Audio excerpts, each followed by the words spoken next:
Good morning. May I request you to kindly take your seats. We are just about to begin with the summit, requesting your presence at your respective seats, and if I can also request you to please have your mobile phones on the silent mode or on the meeting mode, please. We intend to start on time, and towards that we solicit your support.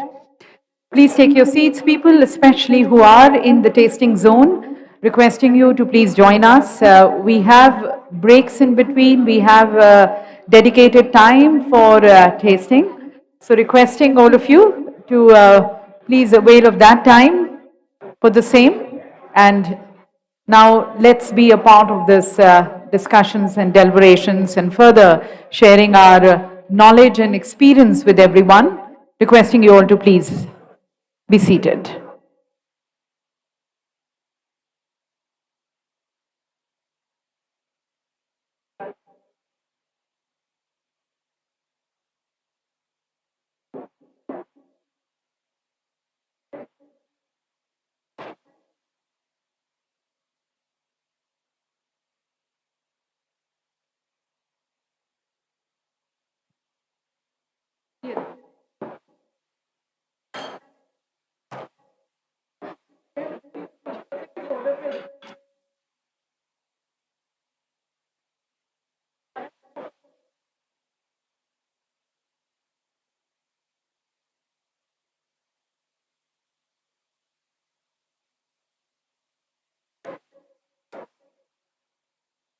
May I just request our entrepreneurs who are in the tasting zone with their products to kindly close the counter right now so that the delegates and the participants can join in the summit.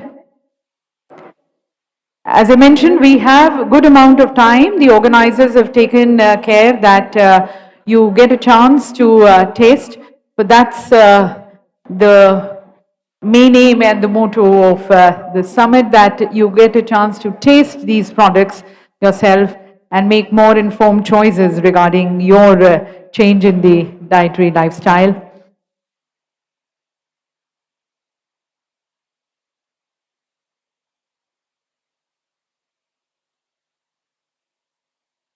Once again, a request to the people who are at the back. Also, let me apprise the August gathering that joining us around about 10:30 is our Honorable Minister for the Food Processing Industries. He's going to be joining us at 10:30, and we need to be just ready to welcome him. Before that, we have quite a number of addresses and a report also to be released, and thereby let's have in some time before the Honorable Minister joins us.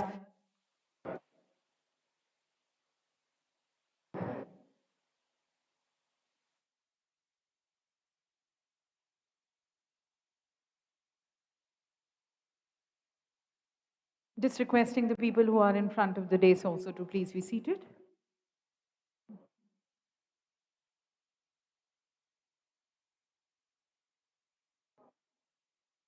People who are at the back in the pre-function area, people who are outside.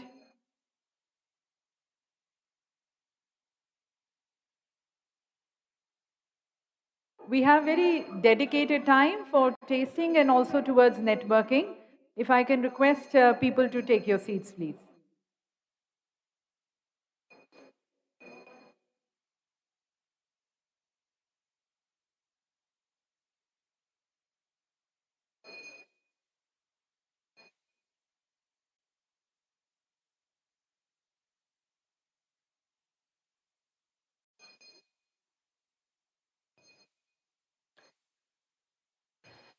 Just once again, seats, please.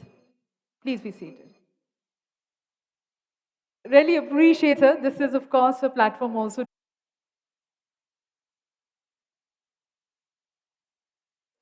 So good morning to all of you, ladies and gentlemen. Namaskar. And myself, Vimi Chaudhary, I'm the facilitator of this meet. But it gives me immense pleasure, in fact, a great honor to be amidst the people who stand extremely passionate and very dedicated and committed towards the cause and the effect of plant-based foods. People who are from the industry, from the academia, from the research organization, executive director, along with the members. They stand extremely passionate about it. They are driving the cause of plant-based foods, their first step. So thank you for that support. Your presence here definitely gives them a lot of encouragement and support. And this summit, ladies and gentlemen, as we start today, it stands extremely important for this is being organized in a very significant year for our country. As you know, this year we are celebrating 75 years of our independence, Azadi Ka Amrit Mahotsav. And our Honorable Prime Minister had said that the next 25 years are going to be extremely crucial for all of us. That's the Amrit Kal, where all of us need to come together as individuals, as organizations, as associations, as industry people, as academia and research people, towards leading India in all sectors of the economy, making it a distinguished force in all sectors of the economy and placing India onto the global map. And towards that, your presence here, your contribution is going to be making a difference. So thank you for that. And the summit, if you see, is also going to be supporting the clarion call which the Honorable Prime Minister has given towards doubling our farmers' income, towards providing employment to the people, towards increasing our exports, towards driving a more climate-sensitive, clean, green growth for our nation, towards also being sensitive to the animals. It is again a drive, a movement which is going to be further helping us in making India a $5 trillion economy. And at the same time, though it stands as a cliche, making a healthy India, and a healthy India is going to be then shaping into a wealthy India. So let us begin this summit with the passion of respect and love for our mother nation. May I request you all to please rise for the national anthem.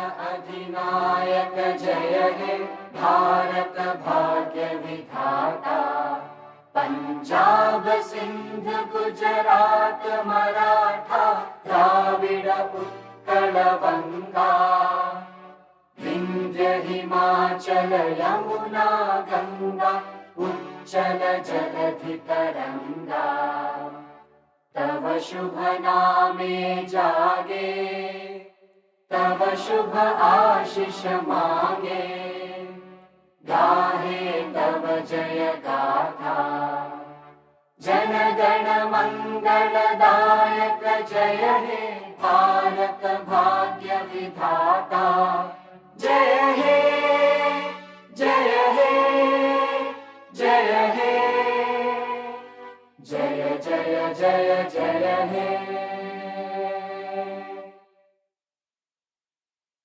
Jai Hind. Please take your seats, ladies and gentlemen. We would also like to thank the Ministry of Food Processing Industries for supporting, thanking APEDA, and also a thanks to our organizing partners, Good Food Institute.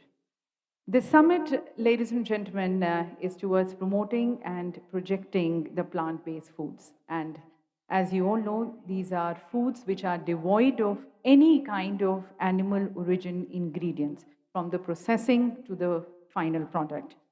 This is a forum towards sensitizing people, towards creating awareness among the people that we are what we eat. And the way our food is produced, it is processed, it is packaged, it can have a detrimental effect and impact on our health, on our ecology, on our environment, on our food security. It is a platform towards inculcating more climate-sensitive and animal-sensitive, more healthy and nutrient diet and lifestyle among the people, and especially among the millennials. For we all know that because of their Insta lifestyle, they are more into quick packet foods and unhealthy foods. So bringing about an attitudinal change, a behavioral change also towards the food we are consuming. It is also a forum towards removing any kinds of myths which are associated with the plant-based foods, that they are devoid of nutrients or they are very expensive and you don't have much variety in these kind of foods. And then this is a forum which stands in sync with our Honorable Prime Minister's clarion call of being vocal for local and local for global, and taking our Indian food, the rich tradition and of our food to the rest of the world. And of course, towards that also supporting our farmers. And when we talk about plant-based foods or veganism, it is today, of course, catching up. There is a lot of hype. It has become a buzzword. But if you see into our ancient times, India, it has always been a part of our culinary culture. We've had Lord Mahavira and then Acharya Kunda, who actually inculcated, they influenced the vegan practice in the country. And a step forward, it also supports the concept of ahimsa and non-violence. So we, as you see, through this summit, we are actually going back to the roots. And as we go back to the roots, we get more associated and feel proud of being something which was always our heritage, and we are further promoting it through this summit. And as we take this drive, I would now like to invite all the experts and the torchbearers who are taking it further as a movement and who join us as our guest speakers in this inaugural session. I would like to first invite here on stage Mr. Sanjay Sethi, the Executive Director for PBFIA, the man of the hour, the man of the day, who's in fact a lot of thought has gone in bringing this concept and this conference here, the summit here. So I request him to first take center stage and then further welcome all our distinguished guest speakers as they grace the dais.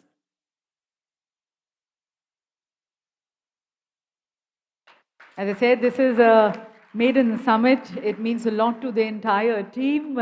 So good wishes and congratulations to Mr. Sethi. And may I now request him to please welcome on stage Secretary APEDA, Dr. Sudhanshu. Request Dr. Sudhanshu, inviting him here to please grace the dais. Many thanks to APEDA for supporting the summit and our good wishes, good, healthy, sustainable, green wishes, form of this plant, welcoming Dr. Sudhanshu.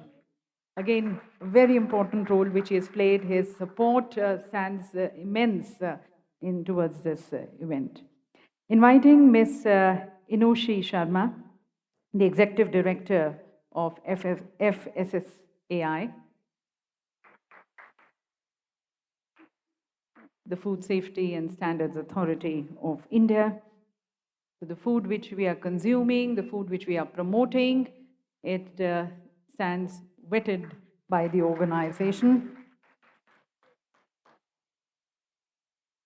Inviting now the CEO of PBFA USA, Ms. Rachelle Dreskin.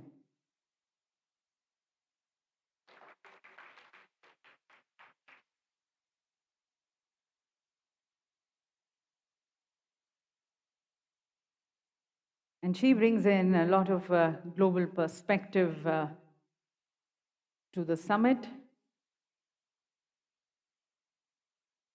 And vis-a-vis India, where do we stand and the way forward? Inviting now our next eminent guest speaker, Dr. Chinde Vasudevappa, the Vice Chancellor of NIFTEM. So as I said, we have, this is a well-thought, well-researched subject. We are also going to be releasing a report, and we are glad to be joined by Dr. Vasudevappa, the Vice Chancellor for NIFTEM, a very renowned academician.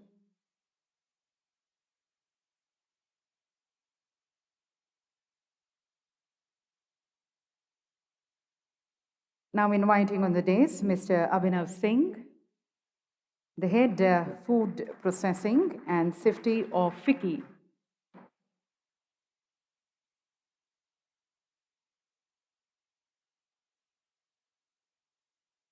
So we have the Chamber of Commerce and Industry, whose support we have.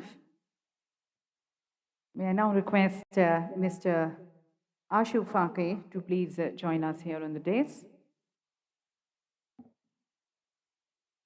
The head Frozen and Fresh Foods, ITC.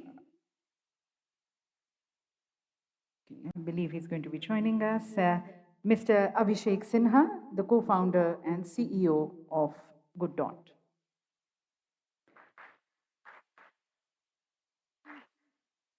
So their products, I'm sure you must have tasted many of them, and they have been able to drive the market of plant-based foods in the country. Welcoming him.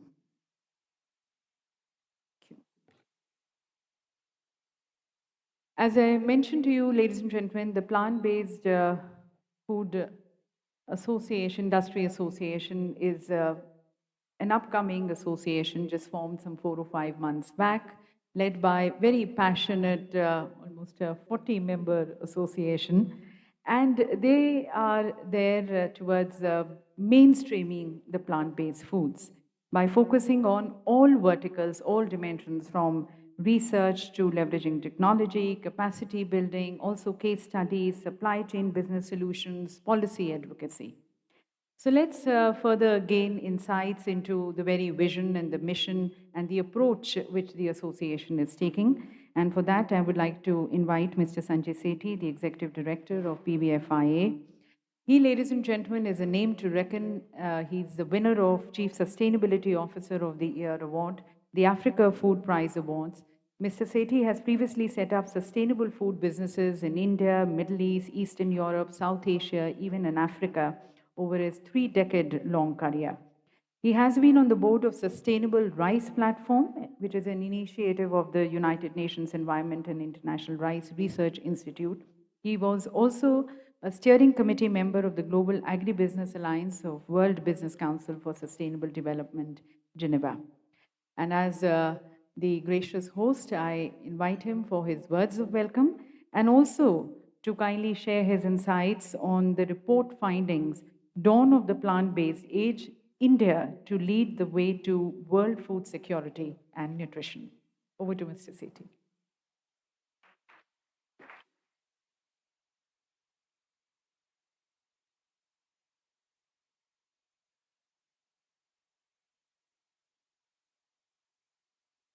Good morning. Thank you. Thank you, everybody, for coming this morning. Honorable Dr. Sudhanshu, Secretary APEDA, Honorable Shri Chandi Vasudeva Paji, the Vice Chancellor of NIFTIM, Honorable Inoshi Sharmaji, Executive Director, Food Safety and Standards Authority of India, my respectable friend from the America, Rachel Truskin, the CEO of Plant-Based Food Association from the USA, my dear friend Abhinav Singh, the head of food processing and the head of safety, FICCI Safety, from Federation of Indian Chambers of Commerce and Industry, and my friend, fellow colleague in the industry, the CEO and the founder of Good Dot, Shri Abhishek Sinha. Ladies and gentlemen, we must have done something good that we deserve this today, this stage. Thanks to the Ministry of Food Processing Industry and thanks to the APEDA that they gave us this stage today. We are an association of young boys and girls who have just come out of their colleges and they have set up their startups. Startup of an industry where people don't even understand what is the exact meaning of plant-based. The word plant-based is different for different people. For some people, word plant-based is that this is something which is not from animal origin. the food which has not come from the animal origin, whether it is meat or whether it is egg or whether it is chicken or whether it is seafood, whatever has come from animal origin, if it is not, and if it is from the plant sources, this is plant-based. But for most of us, plant-based is our dal roti, because that is what we have been eating, and that is plant-based. So while the whole world understands what exactly is plant-based, here it is, the industry has already come in, and we are already 45 young startups who went to the Ministry of Food Processing, who went to the APEDA, who went to FSSAI, and they got this support, and immediately this association was formed. So I would like to now show a very, very brief presentation about our work today.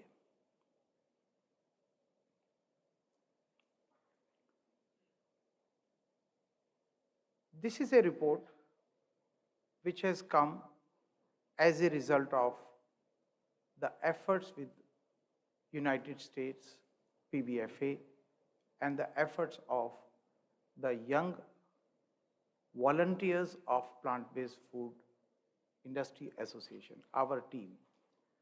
Our team is a very small team. There is, in addition to me, there is only one full-time person, and rest is all volunteers who are doing pro bono work. And they are the ones who supported Jeff Doyle to write this report. And this report was a result of a joint effort between India and US plant-based food associations. This position paper that we developed, it talked about not just about the global plant-based food industry, but also what is there in India and what is that we can do. And this report will be unveiled today, and we will be able to give you a copy of that. I believe we have the report already here. So we would definitely request you to kindly take a copy while you go back home. There is a recent article about last week. It spoke about the coming food catastrophe as a result of what happened in Ukraine. And that is the opportunity which is there for India to feed the world, not just of the normal food, which is calorie-rich food, but also of the protein-rich food. India is already a big exporter of food. Indians are deficient in protein intake, but India is surplus in protein. What an irony. That means we are not consuming enough protein. So while we solve our own problem of protein deficiency, indirectly we also solve the protein deficiency problem of the whole world, because almost 1/3 of the protein deficient people in the whole world live in India. So that's what this whole industry is forming itself to be. We started from somewhere and we moved to a place where we are looking at how do we increase 40-gram protein intake of an average person in India and take it to 70 gram, which is about the recommended consumption. So we are able to now speak about how do we take this protein from various other sources, not just soya, not just oats, not just wheat, but also rice, also millets. So this is the main objective while we have come together. So with this, I would like to rest my case here, and I would request Bibi to take up the rest of the program. Thank you so much, and once again, thank you.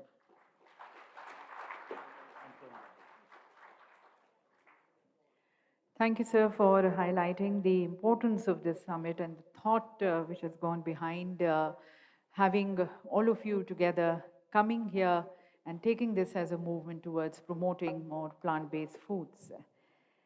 We now have the release of the report, and I would like to request Dr. Sudhanshu, respected Secretary APEDA, and Ms. Rochelle Dreskin to kindly release the report.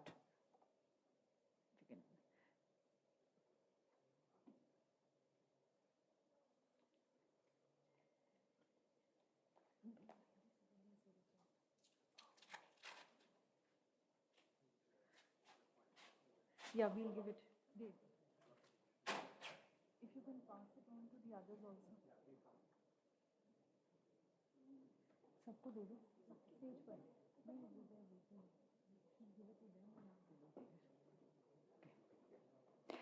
So this report, as you heard, this is a very well-researched report. It presents an overview of the international plant-based food market, including sales, consumer and investment, also as well as examples of leading companies and products, government's policy and investment landscape, overview of the current trends and highlights the leading companies in the field, early movers in the plant-based food industry at a glance, gives you an overview of the market trends, also case studies on the plant-based foods in a net zero Latin America, and then there are recommendations for the government of India to support the plant-based food sector.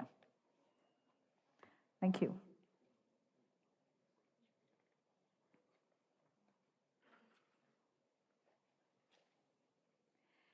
And now I would like to request and invite our next speaker, Dr. Sudhanshu, respected Secretary, APEDA. APEDA, as you all know, is the Agriculture and Processed Foods Products Export Development Authority.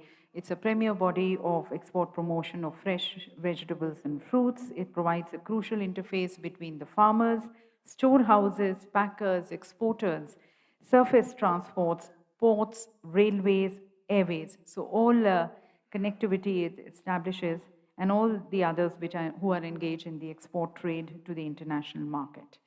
I invite Dr. Sudhanshu, who is going to be sharing with us the opportunities for the plant-based food ingredients from India. Thank you. Dr. Chindapi, Honorable Dr. Chindapi Vasudeva, Vice Chancellor, NIFTEM, an esteemed institution in the country in the area of food processing. Ms. Rachel Draskin, CEO of PBFA, US. Madam Minoshi Sharma, Executive Director, FSSAI. Mr. Abhinav Singh, Head Food Processing, SIFTI. Mr. Abhishek Sinha, CEO, Good Dot. And Mr. Sanjay Sethi, the brain behind this show, and his team, a great compliment to the team. The dignitaries present in this August gathering today, and all the participants, especially the young startups who have come up with the innovative ideas and working since last few years in this industry. First, let me compliment the organizer, Plant-Based Food Industry Association, to take such a great initiative in organizing this first plant-based food summit, which I feel is need of the hour.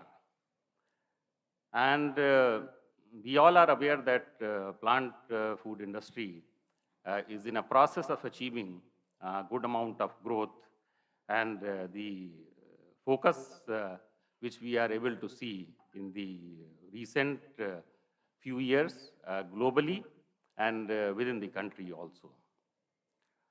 In general, I am of the opinion when we talk about the food, food is basically the choice of the consumer. Consumer has to decide what food he has to take. Though the awareness, sensitization, what to take, what not to take, what is good for health, what is not good for health, that affects the choice of the consumer. And this choice of consumer basically becomes the demand of the market. So whatever is to be produced, whatever is to be traded, and we talk about the trade, whether it is in a domestic market or global market, it is as per the preference and choice of the consumer. So that drives basically the market. And we are really blessed to be in a country which has varied agroclimatic zones, and with which we are able to produce everything, almost everything. The country is blessed to produce all raw material, whether we say in the agriculture sector, or the horticulture sector, food processing. The country has the manpower, the skilled manpower, which is a process. Skilling is a process, continuous process for upgrading the skills of the manpower. So India is in a ideal situation whenever there is an innovation required in food or commodities. We have all in terms of the raw material, because in the global scenario we see there are a large number of countries who have to import basically the raw material, then they value add, and then they produce food or the other products. India, in terms of commodities, if we say, we are a food surplus country in number of commodities. And in terms of horticulture, fruits and vegetable, if we say that India stands number 1, number 2, number 3 and the global production, and in some of the products in the global export also, which is really a strength of the country. And this strength enables us to lead in the global market, which we have been in the past, if we say in the last 10 to 15 to 20 years growth. India has established its footprint in the global market, and that has transformed the domestic market also. And as far as the quality protein raw material, such as, just to name few, chickpeas, soybean, rice, wheat, millets, lentils, and many more, which provides a good opportunity for India to take a lead in production of plant-based products, sensitizing the people in the country for taking such kind of food, so that because almost 80% the population which is protein deficient, and especially in that country where the abundant production of protein produce is there, so which requires sufficient amount of sensitization. And I think such kind of programs definitely starts the journey in sensitization of the people within the country, and publicizing the product in the global market also. With such kind of a strength, especially in the plant-based food products, there is enormous potential for having the investment opportunities due to availability of raw material and manpower, and which also affects the or makes the reduction in production cost. I think Honorable Minister has reached in the program. I need to stop and welcome on behalf of all the participants here. I would like to invite the compeer and to take the stage from me and honor the Honorable Minister. Thank you, sir. And ladies and gentlemen, we are very delighted and honored to have our Honorable Minister of Food Processing Industry, Shri Prahlad Singh Patel ji, joining us. As we've been saying, this is the baby step which the association has taken, the very first step. And the presence of the Honorable Minister definitely extends a lot of encouragement and confidence among the organizers, and also to the entire industry. So thank you, Honorable Minister, sir. And may I request Mr. Sanjay Sethi to kindly present the plant. Again, our good wishes and our gratitude to the Honorable Minister as we take the movement of further promoting and projecting the plant-based foods. The presentation of this plant, a commitment also towards our sustainable development. माननीय मंत्री जी से मैं अनुरोध करना चाहूँगी कि इस छोटी सी भेंट हमारे पौधा स्वीकार कर हम सबकी शुभकामनाएं स्वीकार करें। बहुत बहुत आपका अभिनंदन, स्वागत। माननीय मंत्री जी से मैं अनुरोध भी करना चाहूँगी कि दीप प्रज्वलन कर हमारी आज के इस समिट का वे विधिवत उद्घाटन करें। Also requesting all on the dais to please join in the lighting of the lamp. As we light the lamp, we invoke the blessings of the Supreme Power. In India, we always believe that any work which is done by taking the name of the Almighty is going to be a success. So we first seek the blessings of the Supreme Power, move ahead, and with the lighting by everyone, that represents the sharing of knowledge and wisdom.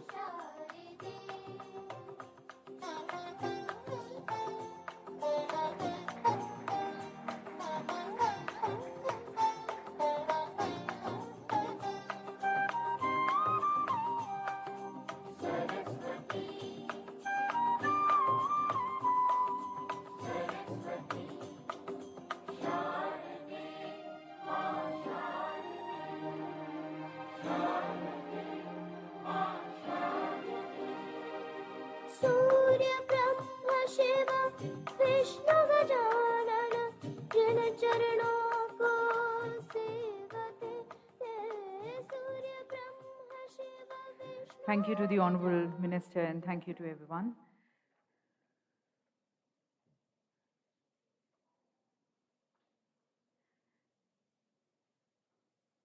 And may I, before I request our Honorable Minister to address us all, if I can once again request Secretary APEDA, Dr. Sudhanshu. So probably you can continue with your address.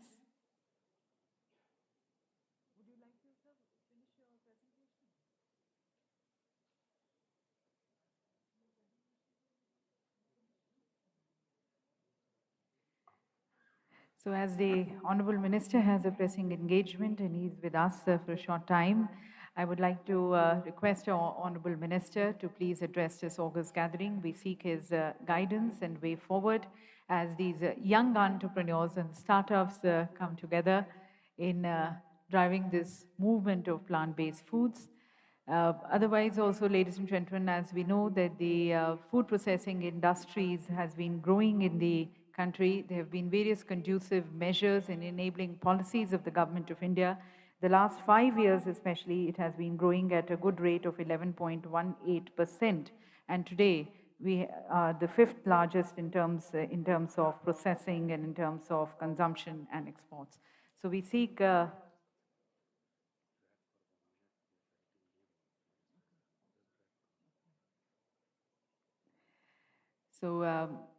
the address of the Honorable Minister is going to be, through the various policies which the Government of India, the vision which has, especially the thought and the soch which our Honorable Prime Minister has towards supporting this industry, we look forward to the address of the Honorable Minister. And in this forum, we are not just promoting it by the way of the addresses of our distinguished speakers, but also we have various tasting zones, as we've been saying, that you taste this food and take more informed choices regarding shifting to more of plant-based foods. As was also spoken, it's always been our tradition, it's always been a part of our culinary culture. It's just that we need to give it a little push, and it goes best in the interest of our people, in best interest of our environment, of our fauna and flora, towards building a more secure and a sustainable future for ourselves and for our future generations. So it's healthy, it's protein rich, and towards that, your support, all of your support in taking it forward stands immense. So with that, may I request once again our Honorable Minister, as we look forward to his views and guidance. Ladies and gentlemen, the Honorable Minister of Food Processing Industries, inviting Shri Prahlad Singh Patel ji for his address.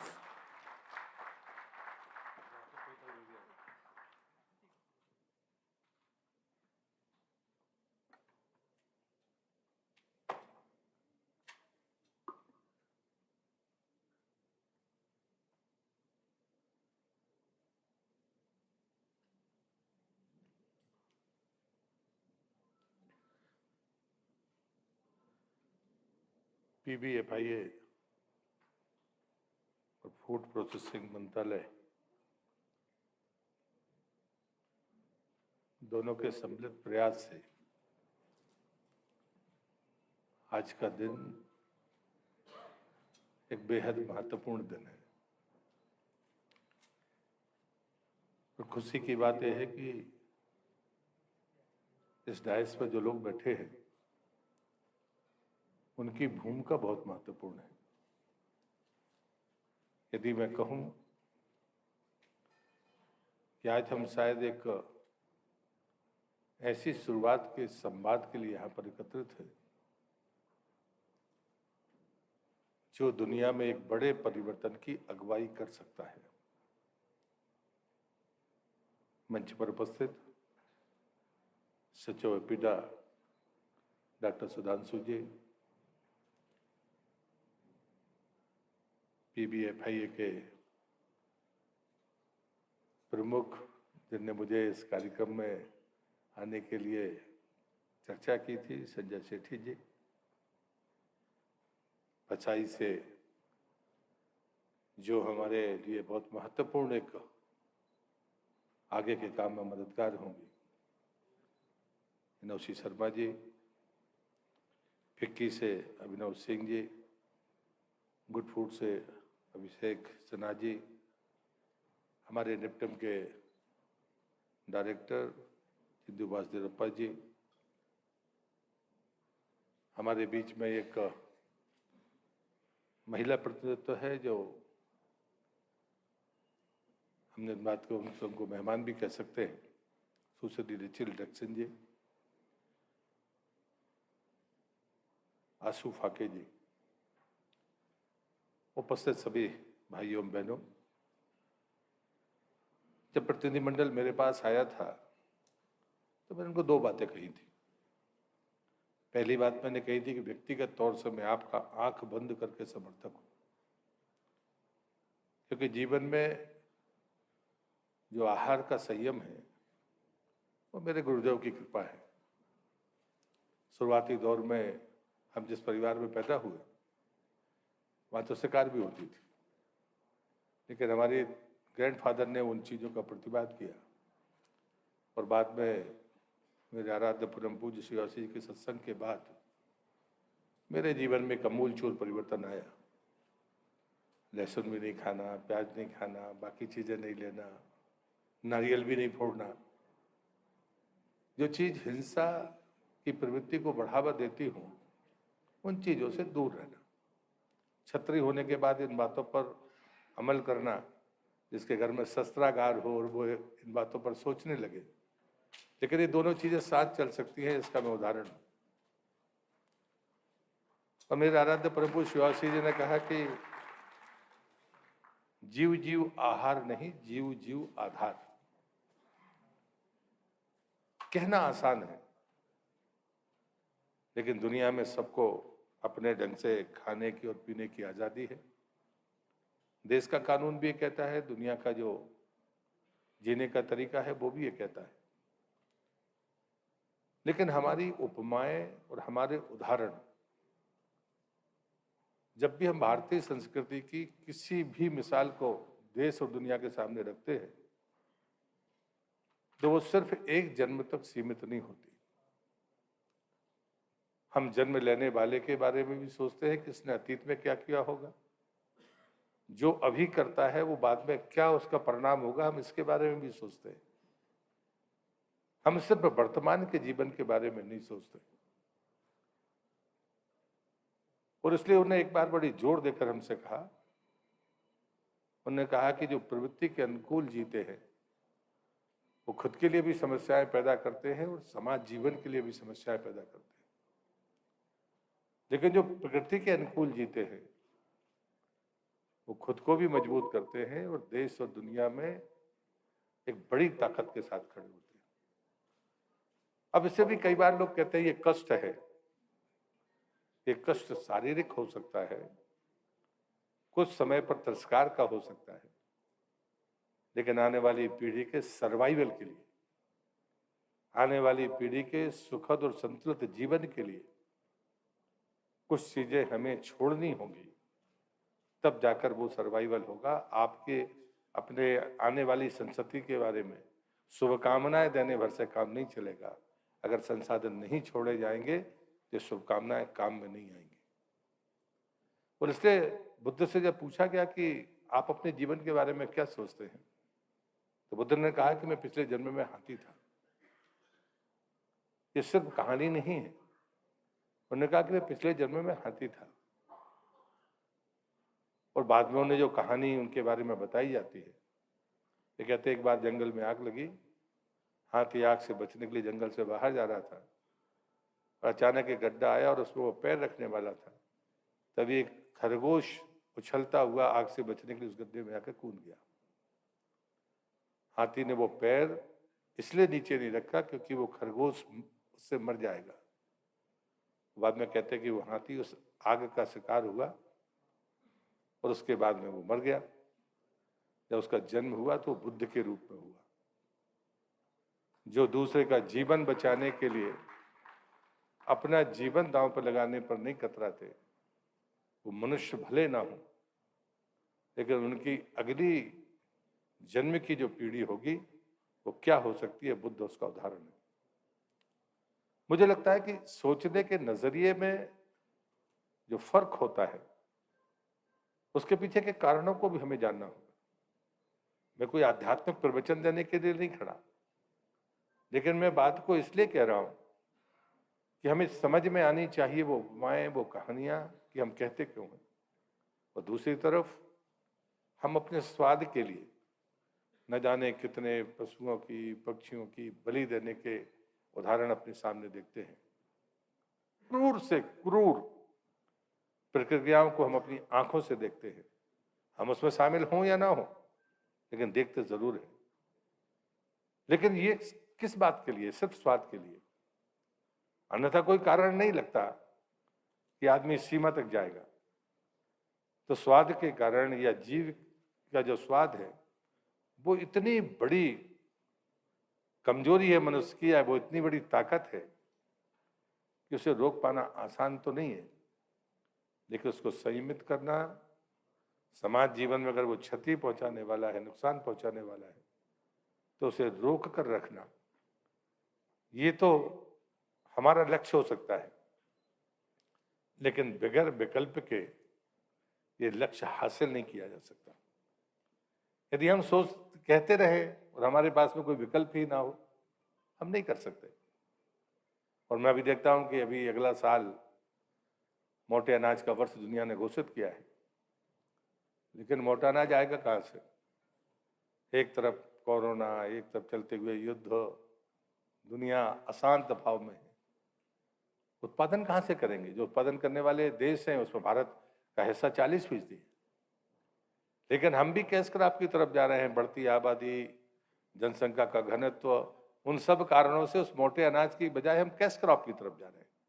अगर बांध बनेगा तो हम मोटा अनाज नहीं बोएंगे, हम गन्ना, धान या गेहूं बोएंगे, जिससे ज़्यादा मिले, ज़्यादा हम पैसा कमाए। हम कभी सोचते नहीं। अब ये कंट्रोडिक्शन है, इसके बीच में संतुलन बनाना ये बड़ी बात है। जो टास्क आप लेकर यहाँ पर बैठे हैं वो तो और भी कठिन है।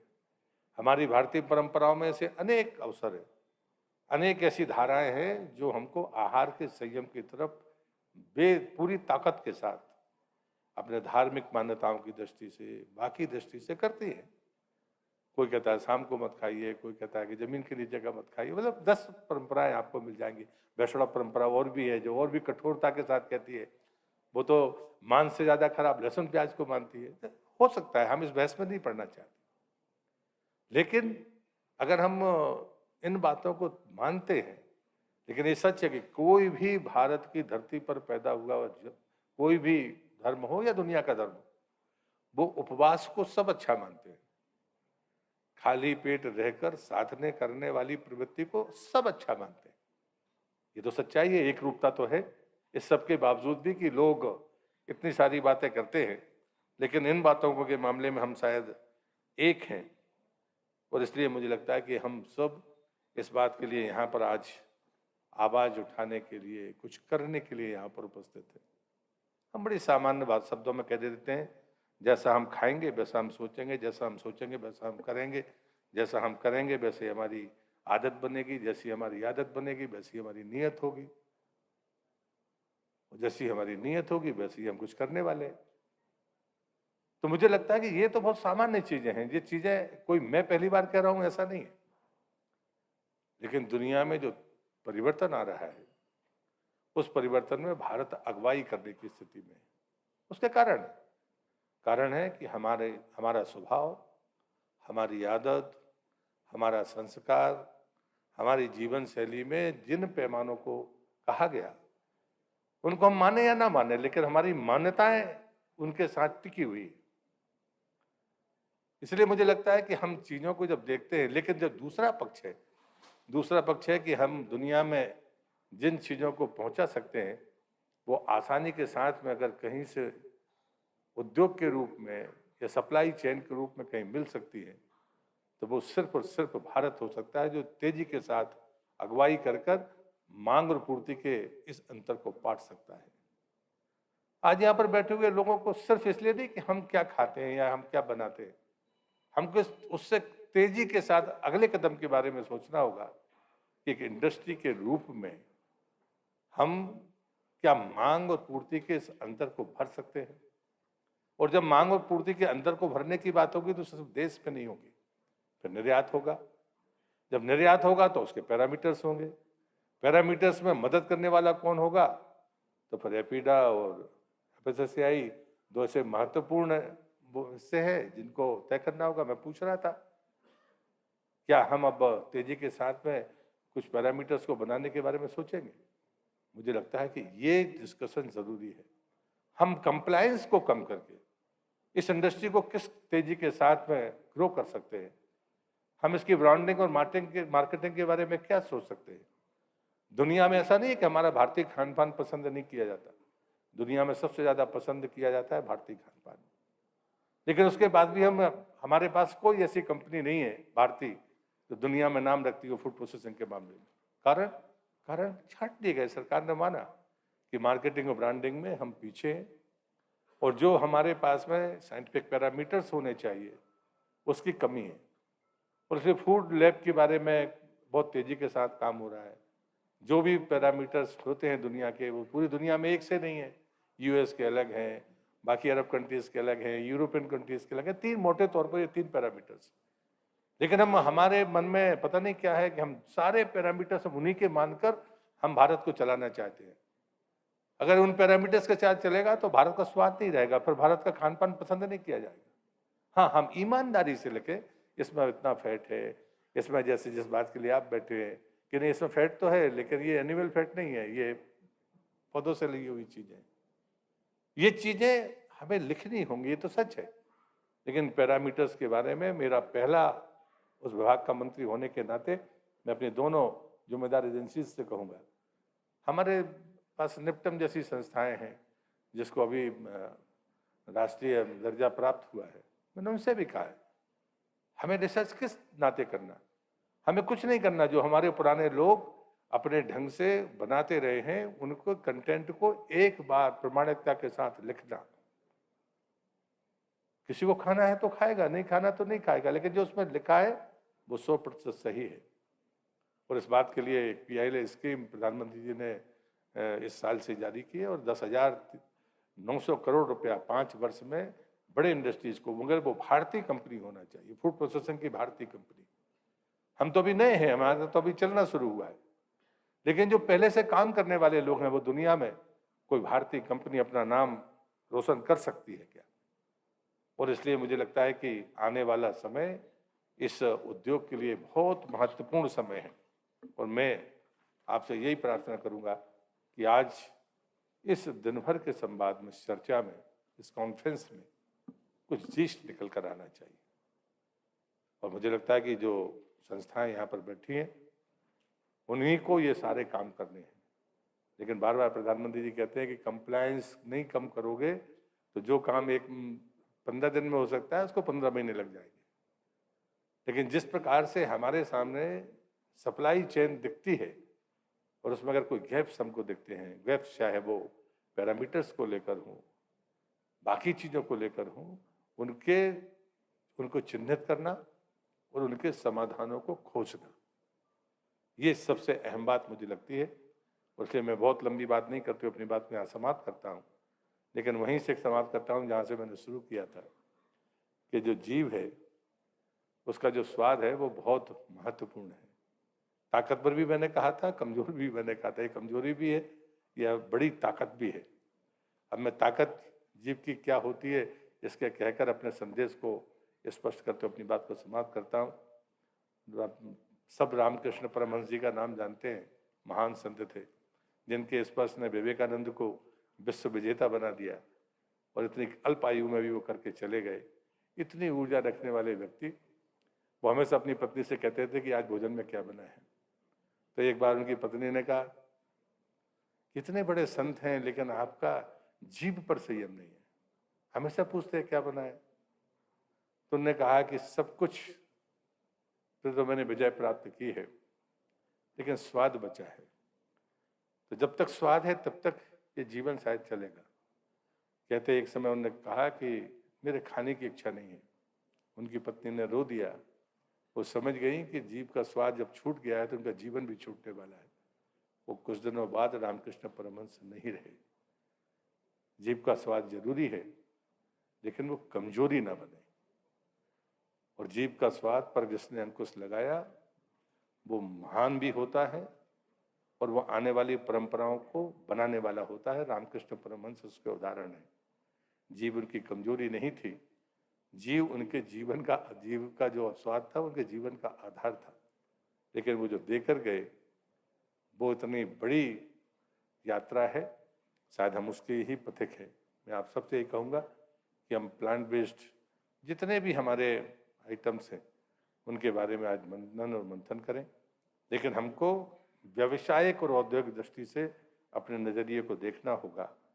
मार्केट तो है, और जिस प्रकार से कोरोना की बीमारी ने लोगों को चेताया है, अब मैं मजाक में कहूँ तो वामपंथी और विज्ञानी दोनों मानने लगे हैं कि नहीं, अब शाकाहार की तरफ जाना होगा। और आज पूरे कोरोना में ये बात चलती रही है। पहले लोग हमारा मजाक उड़ाते थे कि दकियानीस लोग हैं, हल्दी का दूध पीते हैं। अब हल्दी का दूध $1000 में लेके कहते खरीद के पीते रहे लोग। ये मजाक उड़ाया गया। लेकिन हम तो प्लांट बेस्ड भोजन के सदियों से, युगों से उसके समर्थक रहे हैं। हाँ, उसमें भी निषेध रहा है, क्या खाएं क्या ना खाएं। एक बार कहता है जमीन के नीचे जो गड़ा है वो हम नहीं खाएंगे, लेकिन वो जो बाकी लोग हैं वो कहते हैं हम कांद ही खाएंगे। तो ये फर्क हो सकता है। लेकिन प्लांट बेस्ड जो भी हमारा भोजन रहा है, आहारचर्या रही है, वो भारतीय संस्कृति की सबसे बड़ी ताकत है। और इसलिए मुझे लगता है कि ये एक बेहतर समय है, एक अच्छी शुरुआत है। इसलिए वो मिले थे तो मैं व्यक्तिगत तौर से इस अभियान का समर्थक हूँ। व्यक्तिगत तौर से मंत्री होने के नाते मेरी अपनी मर्यादाएं हो सकती हैं, लेकिन मंत्री होने के नाते मैं ज़रूर कह सकता हूँ, उद्योग के रूप में आप सशक्त हों, आप तेजी के साथ आगे बढ़ें। हमारी संस्थाएं, चाहे एपीडा हो, चाहे एफएससीआई हो, चाहे फूड प्रोसेसिंग मंत्रालय हो, आपके साथ कदम से कदम मिलाकर आपकी मदद के लिए तत्पर रहेगा। बहुत बहुत शुभकामनाएं। आपने बुलाया, बहुत बहुत धन्यवाद। वंदे मातरम।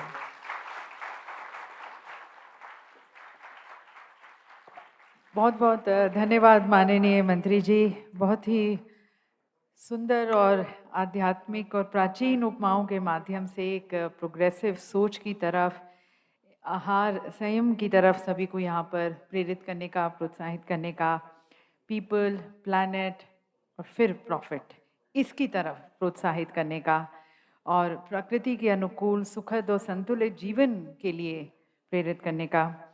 साथ साथ यहाँ पर जो स्टार्टअप्स हैं, इंडस्ट्रीज़ हैं, नए लोग जो इस क्षेत्र में आ रहे हैं, उन्हें यहाँ पर जो आपने बताया कि सरकार की क्या सोच है प्रमोट करने की तरफ, कंड्यूसिव इनेबलिंग पॉलिसीज़ की तरफ, उसे यहाँ पर हमारे साथ साझा करके सभी को यहाँ पर बहुत उनका मार्गदर्शन करने का। और आपने ये भी कहा कि डॉक्यूमेंटेशन की ज़रूरत है, सप्लाई चेन को स्ट्रेंथन करने की ज़रूरत है। और हमारी तो भारतीय संस्कृति में हमेशा से ही we always seen every being as a being, तो उसकी तरफ हमें प्रेरित करने का बहुत बहुत धन्यवाद। और विशेष रूप से माननीय मंत्री जी को धन्यवाद करने के लिए एक बार फिर से मैं संजय सेठी जी को यहाँ पर आमंत्रित करती हूँ धन्यवाद प्रस्ताव रखने के लिए।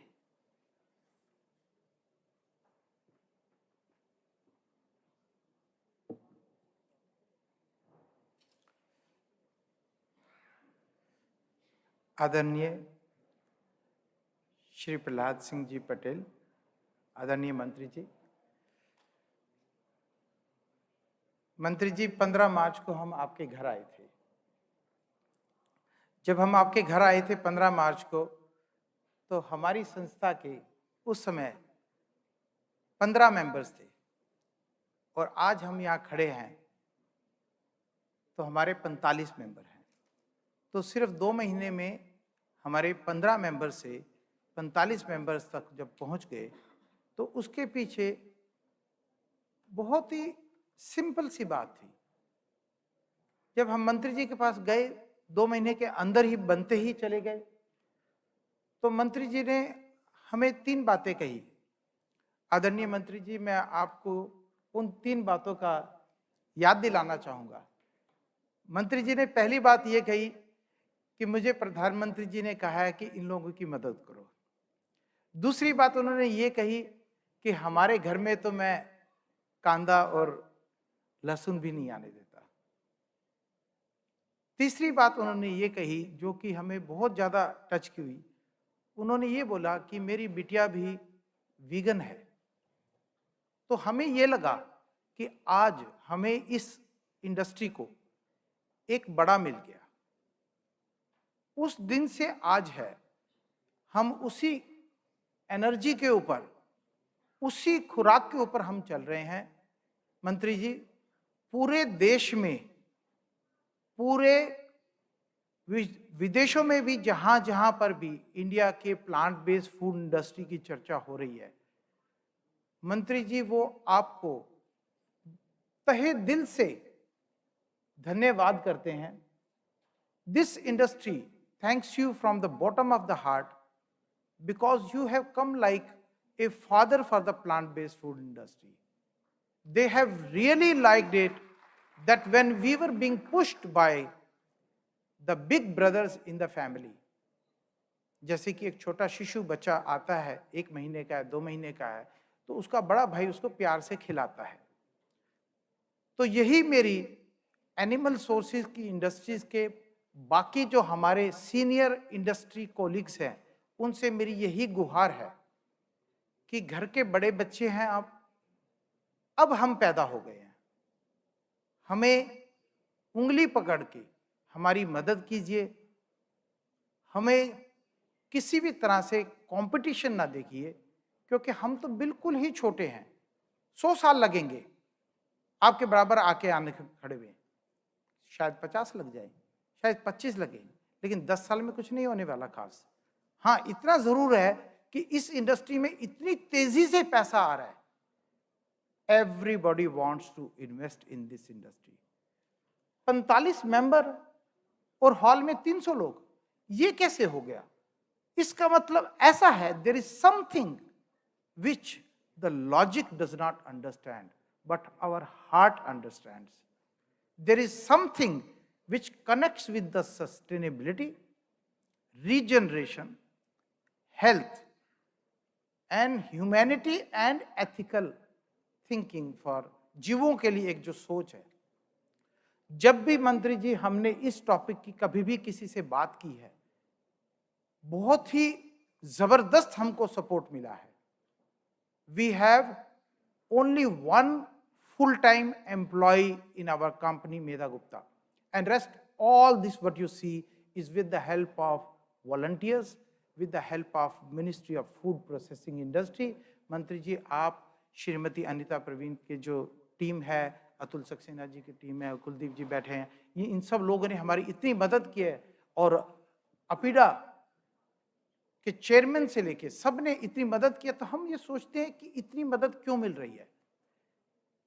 There is something which connects with each and every heart.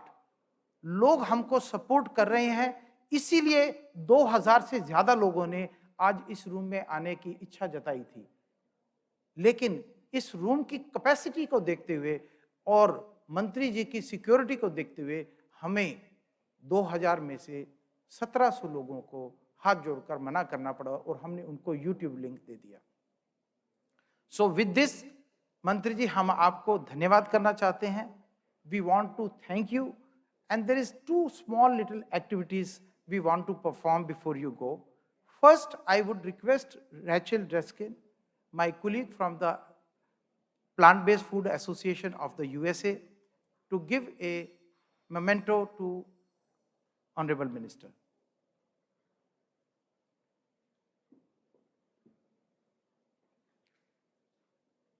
And kindly explain the symbol of this memento to Honorable Minister.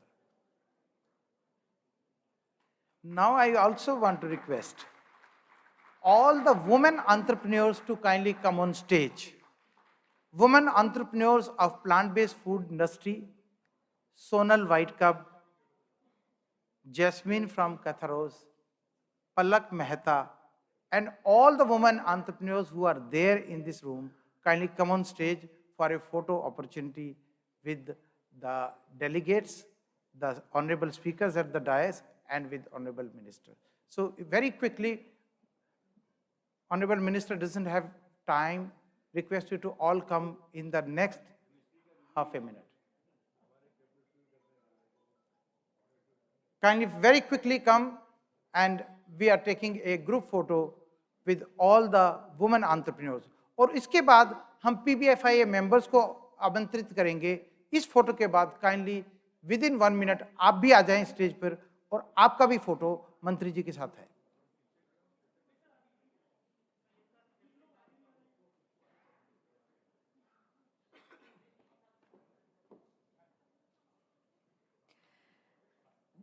जितनी भी इस सभागार में हमारी महिला उद्यमी हैं उनसे हम निवेदन करना चाहेंगे कि आप मंच के सामने आकर, थोड़े मंच के ऊपर और थोड़े मंच के सामने आकर इस ग्रुप फोटोग्राफ का हिस्सा बने.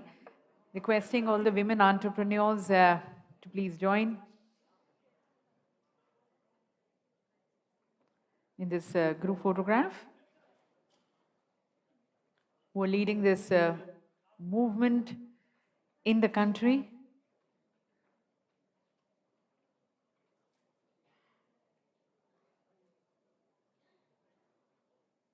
Not only promoting a rich and a healthy culinary and dietary diet in the country, but at the same time also PBFI impacting members to kindly come on stage. After that, requesting all the members to please join. Honorable Minister doesn't have time. If you can please just, come fast. Yeah, now if you can have all the members of the association. Thank you.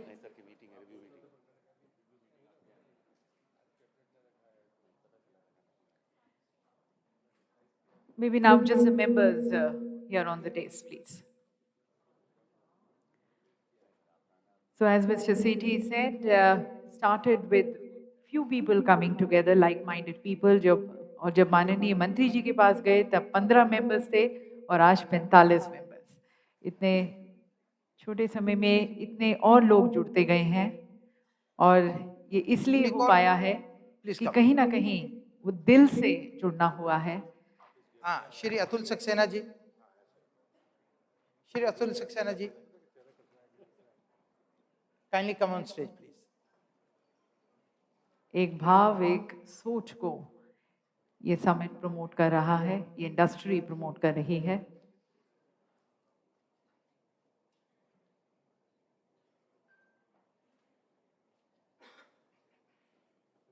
And now requesting Honorable Minister to take a tour of the plant-based samples. One small tour of the plant-based products over there. तो जिन लोगों ने यहाँ पर जो इस प्रदर्शनी का भाग है, हिस्सा है, उनसे निवेदन है कि आप अपने कियोस्क के पास खड़े हो जाएं और माननीय मंत्री जी अब इस को विजिट करते हुए आपके जो प्रोडक्ट्स हैं आप उन्हें माननीय मंत्री जी को यदि थोड़ा सा अपने प्रोडक्ट्स के बारे में भी समझाएं.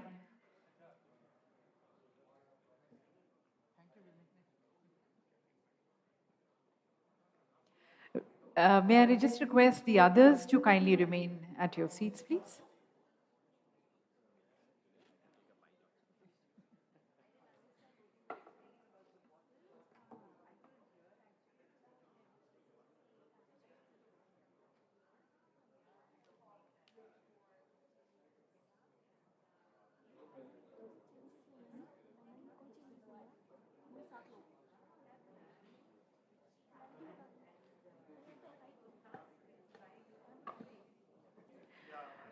Post this inaugural session, we'll just continue with the inaugural session. Just a little short break as the Honorable Minister is just viewing the kiosks. And then we are going to be resuming here. Post this, we also have two panel discussions where we have again the experts sharing in their views and perspective. Post lunch, ladies and gentlemen, we have the B2B meetings. This hall is going to be, this part of the hall becomes the main hall. And herein we are going to be having B2B meetings, which is going to be post lunch.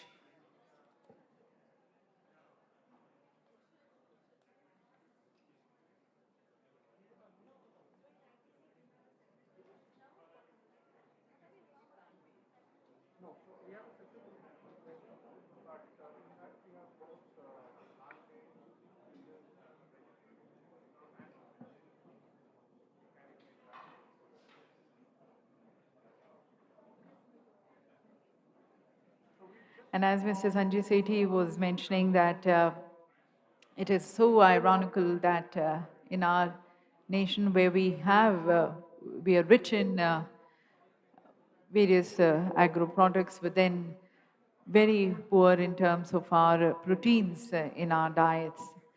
And towards that, the plant-based foods which are being promoted, they can be an alternative, protein-based alternative for the people. Many of the young entrepreneurs are showcasing, and it's not only, it's also the various desserts which are again plant-based desserts showcasing here.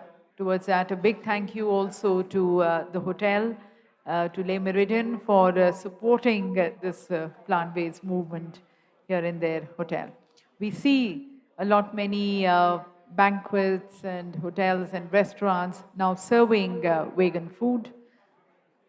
So it's a change which we are seeing among the people, going back again to the roots and having respect and regard for every being on this earth.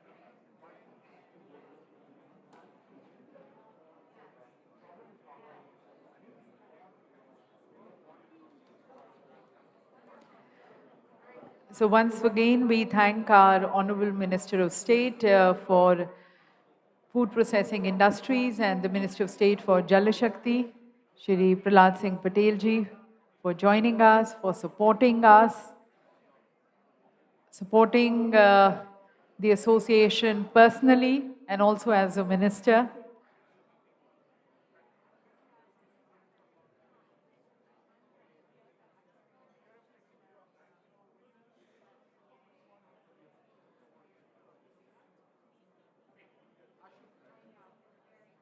और सभी को इतना समय देकर हर एक kiosk के पास जाकर उनसे पर्सनली मिलते हुए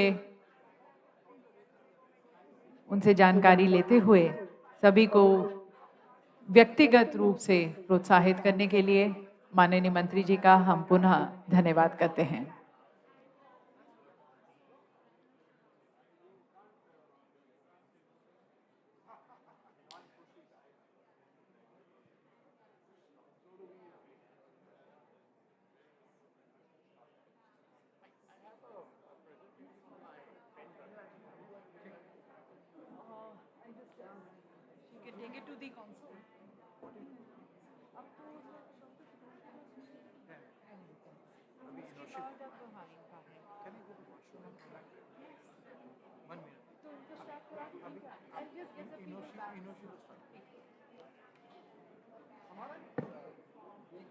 May I just request the others to kindly take the seats so that we can continue with the latter part of the session, and requesting once again our speakers to please be joining us.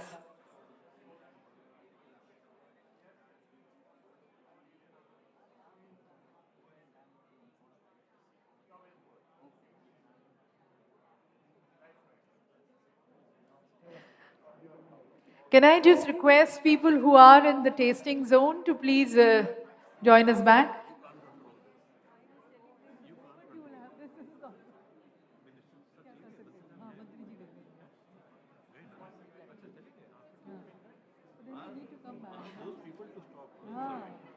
Can I request our young entrepreneurs, the delegates and the participants are again going to be back in your tasting zones.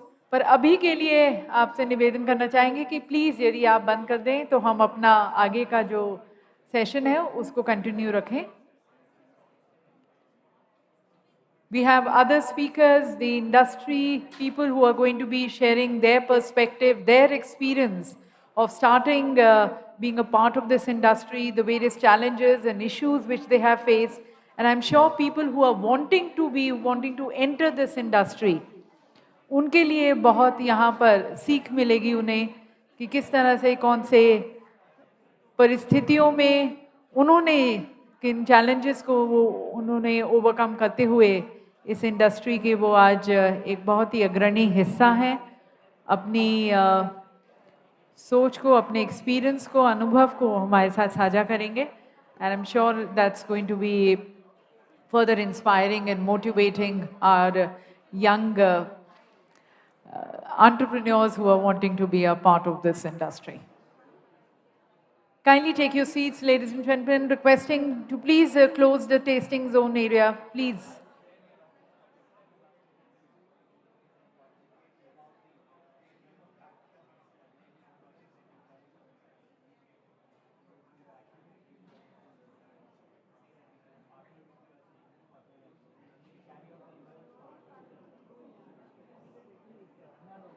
If I can just once again request our speakers of the inaugural session to please join. Yeah. Just a request to the participants, we'll have a time for networking also. यदि आप बैठ जाएंगे तो हम आगे का सत्र शुरू कर पाएंगे. Please.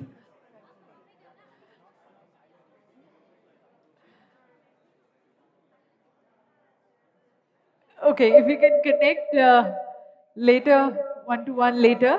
But right now, please take your seats.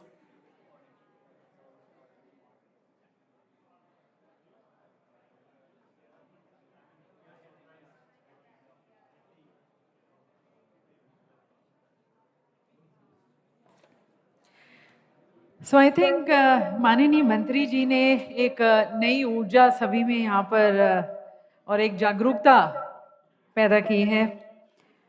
जैसा कि उन्होंने कहा कि प्रकृति के अनुकूल यदि आप चलेंगे तो एक सुखद और संतुलित जीवन की राह पर आप हैं. और बहुत ही उन्होंने उपमाएं देकर, विशेष रूप से गौतम बुद्ध की देकर हमें इस दिशा में की तरफ उन्होंने हमें प्रोत्साहित किया, प्रेरित किया. डॉक्यूमेंटेशन बहुत ज़रूरी है, इसके ऊपर उन्होंने विशेष रूप से जोर दिया कि we need to document the especially the reasons so as to encourage people towards this shift which we are promoting.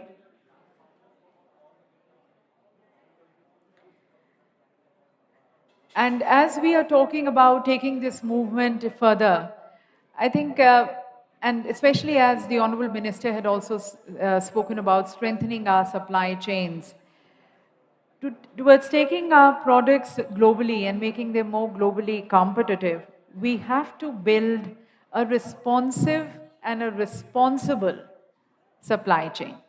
And towards that, the importance of documentation, the importance of compliance stands there. So we now have a presentation from Ms. Inoshi Sharma, the Executive Director, compliance strategy of the Food Safety and Standards Authority of India. She's going to be speaking to us on regulatory capacity building, collaboration, empowering strategies to ensure that our food is healthy for the people and it is healthy for the environment. I invite Ms. Inoshi Sharma and once again requesting you all to kindly take your seats and if I can request you to take your seats so that we can have the attention to the presentation which is going to be made by our Honorable Speaker. May I request Ms. Inoshi Sharma to please join us for the presentation.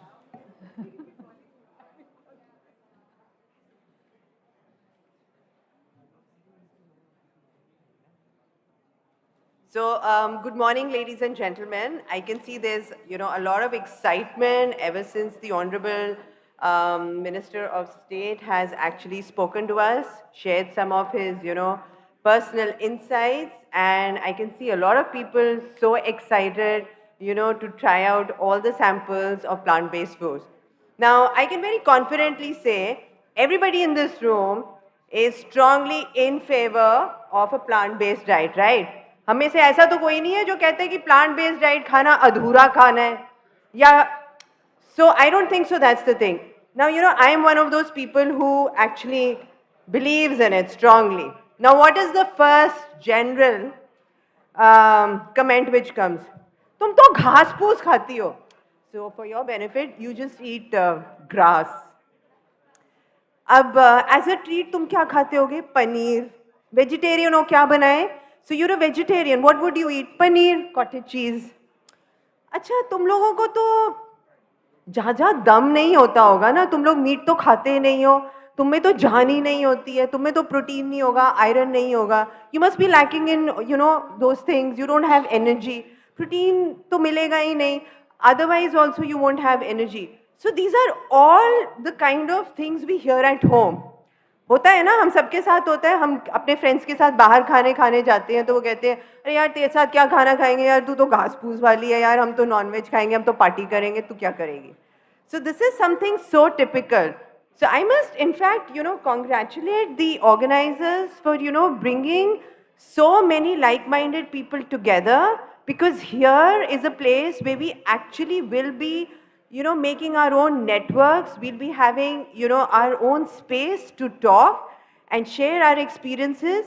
And then, maybe we can take this thing forward. Because, being from FSSAI, let me just tell you, okay, I'm actually getting a little distracted. Can I just ask, people at the back to be a little quiet?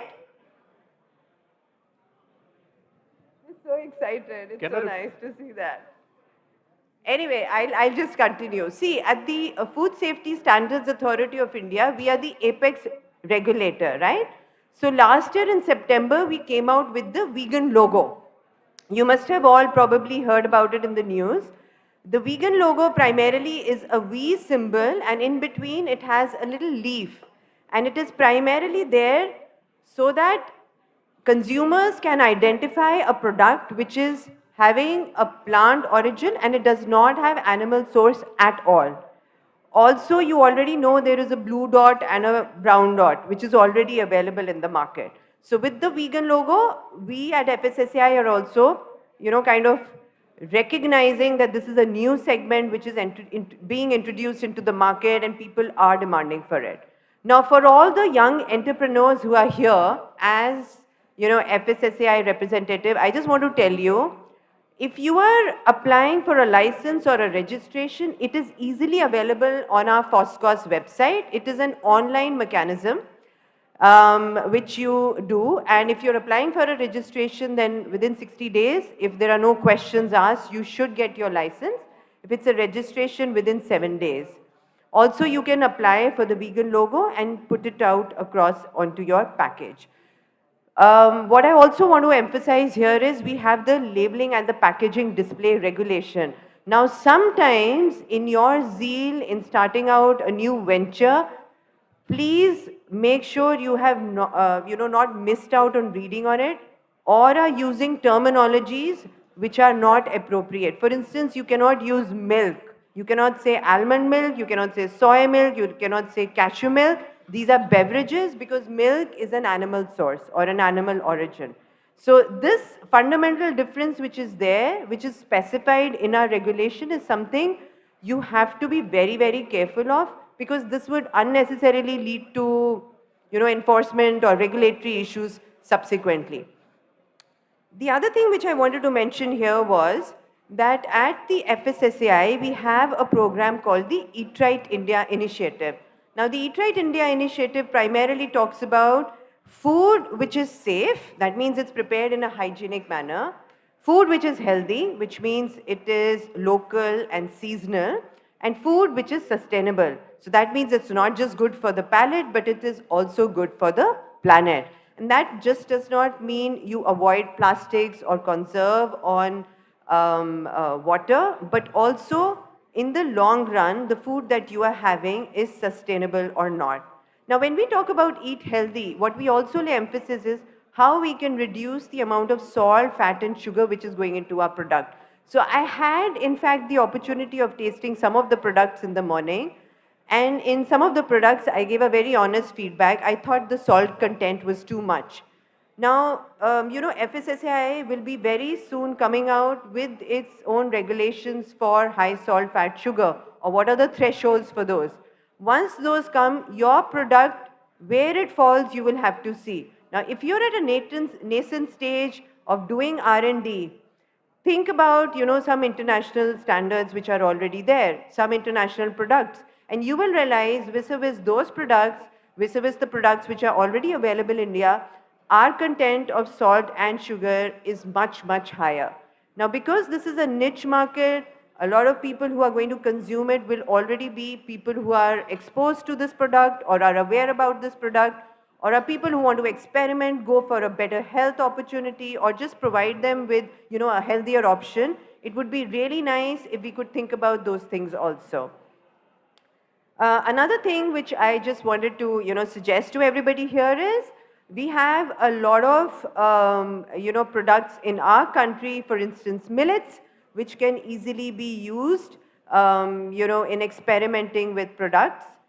What has actually happened in the past few years is, we have, ended up having a lot of products from outside and sort of made it a part of our daily routine. So for instance, oats, having oat breakfast, oat chila, oat upma, oat idli, it is so easy. So this oat is not indigenous here. It was something which we still import. It is still not grown. I mean, we started it, but it is something not indigenous. Similarly, quinoa, for instance, it is something which does not grow here. Now it is, but it was initially imported, and we have again started making into a pulao, into a chila, and so many other things. But we have somewhere forgotten our own indigenous millets. We are no longer utilizing those millets. Is it possible that in our products we also introduce them and we try to showcase our millets as something out? It's so ironical. If I tell people, जी मैंने आज रोटी और बैंगन की सब्जी खाई, मैंने रोटी और भरता खाया, I am very ghati. I am very, very indigenous. I am not cool at all. Oh, but I had baba ganosh and I had a pita bread. I sound uber. I sound extra cool. That's what's happening. How is it that our food is now facing a cultural shock? The food which we've been eating for centuries, the food which we've been cherishing for so many years, is no longer cool to eat. And that is exactly why the younger generation or our children find vegetarian food boring. Half the time, vegetarians don't eat all the pulses, lentils, the beans which are available in the country. Half the time, I talk to people, they don't eat vegetables. If I were to ask how many of you eat parval, tori, lauki, half of you will say, yuck, no, tinda. Maybe because it sounds like that. Maybe because tinda sounds tinda, kaddu sounds kaddu. But a pumpkin pie sounds like a pumpkin pie. But kaddu sounds kaddu. Pumpkin in Hindi is kaddu. So you tell somebody you want to eat kaddu, it's like, yuck, kaddu ka soup. But you say it's a roasted pumpkin soup. Wow, that sounds amazing. It's the same thing. It's the same thing, it's just the way it's written, right? So is it possible that our Indian dishes, the dishes that we've been eating for so long, probably we just market it in a different way with our own family, with our own friends, with our own kids.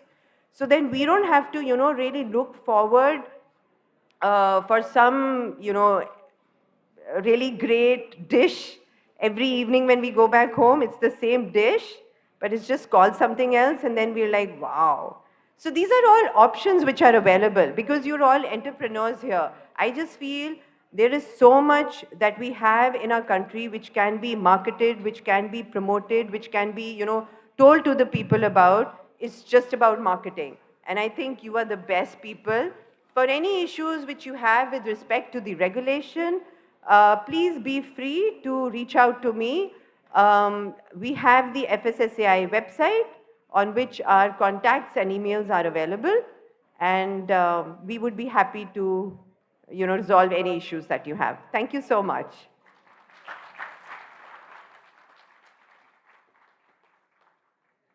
Thank you, Ms. Sharma, for highlighting various compliances and standards with FSSAI is going to be coming up. And also, in fact, giving a lot of tips to the marketeers and the young entrepreneurs, how to have, as you say, old wine in the new bottle. So same, our food stands so rich. It's just that market them in a different way, and you're going to be enticing and exciting people towards it. Thank you. And now, ladies and gentlemen, let's have a global perspective on the plant-based food industry. For that, I would like to invite Ms. Rochelle Dreskin, the CEO of Plant-Based Food Association, USA.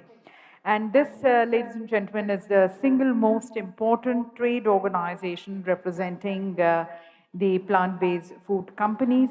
Ms. Rochelle is, prior to joining PBFA, she was also the US Executive Director for Compassion in World Farming, an animal welfare advocacy group. She also serves as a board member for the Global Animal Partnership for the Regenerative Organic Alliance. She's a graduate of the Northeastern University School of Business with a dual focus in marketing and entrepreneurship.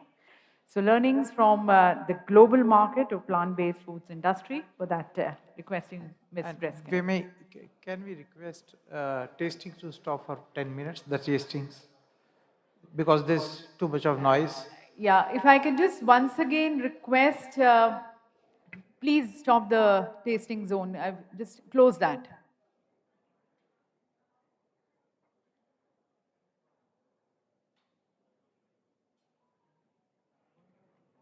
Just close it that side, please. Thank you.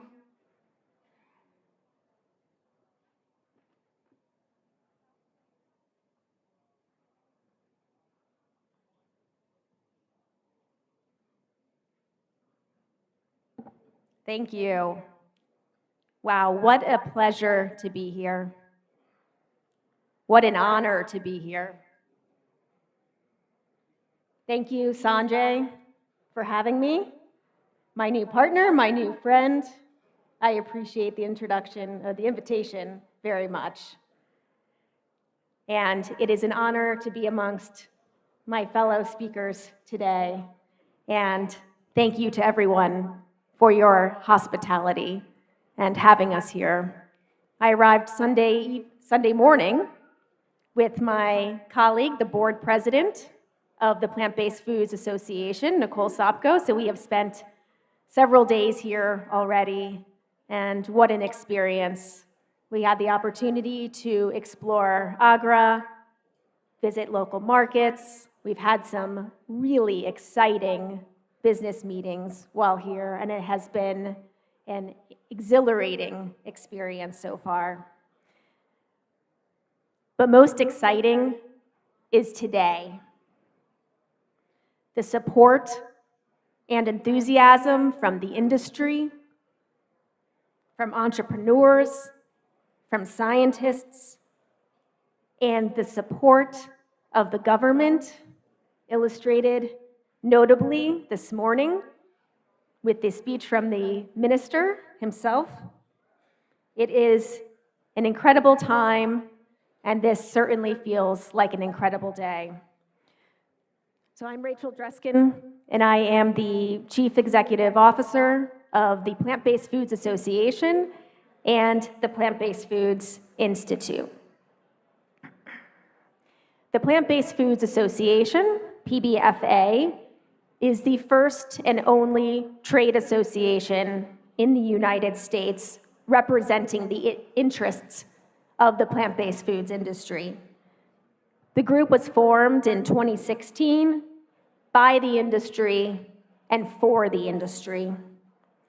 5 visionary leaders within the plant-based foods industry in the US came together and formed the board of the PBFA, one of whom is here today, Nicole Sopko, president of the board, who is a pioneer in plant-based meats. And it is such a pleasure to travel with her and have her here today. Thank you, Nicole, for joining.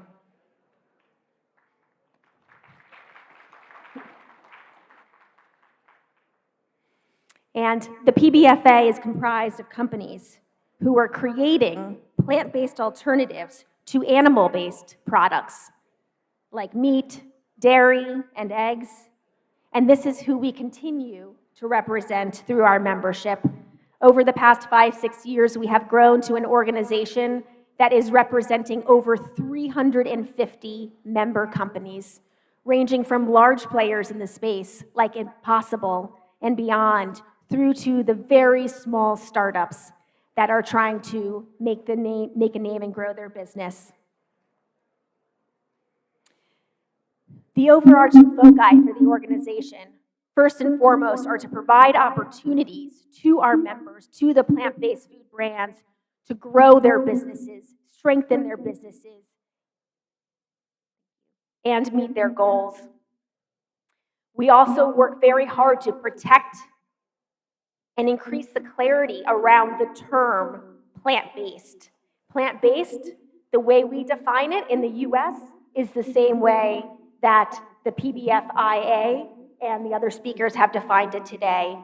Plant-based foods are foods made from plants that contain no animal-derived ingredients, no dairy, and no eggs from animals included.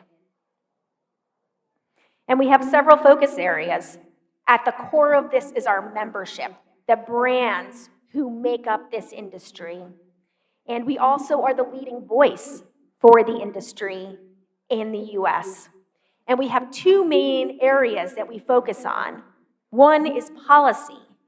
It's to level the playing field, work with the government in the US from a federal and a state level to ensure there is an even playing field for plant-based food brands to succeed and to thrive. And we also do a lot of work with the marketplace as well. Major grocery stores, distributors, food service companies. We work with them to say, we need to expand the amount of shelf space that is given to plant-based food products. We need to understand where on the shelves those products can be placed that increase the sales and help drive the industry forward.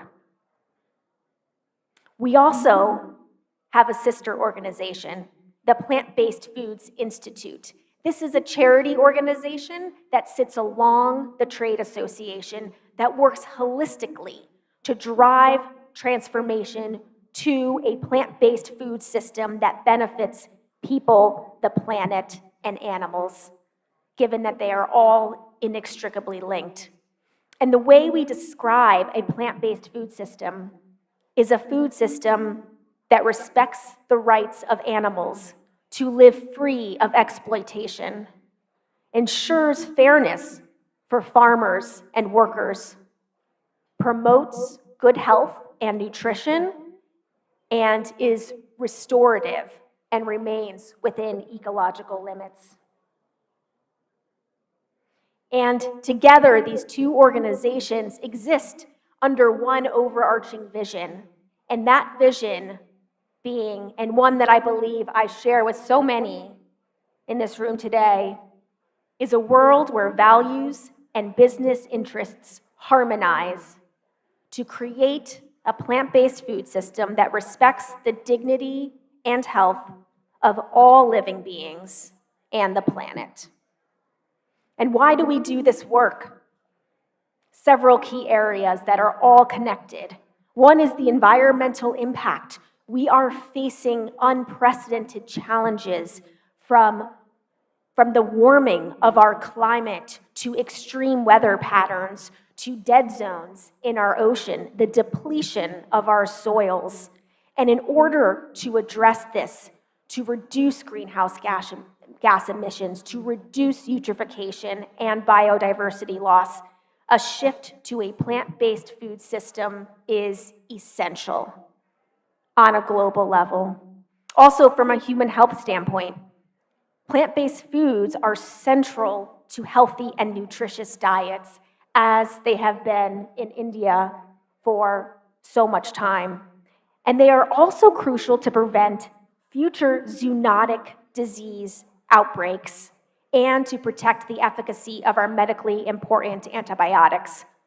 Globally, 80% of our medically important antibiotics are used in the production of animals for food.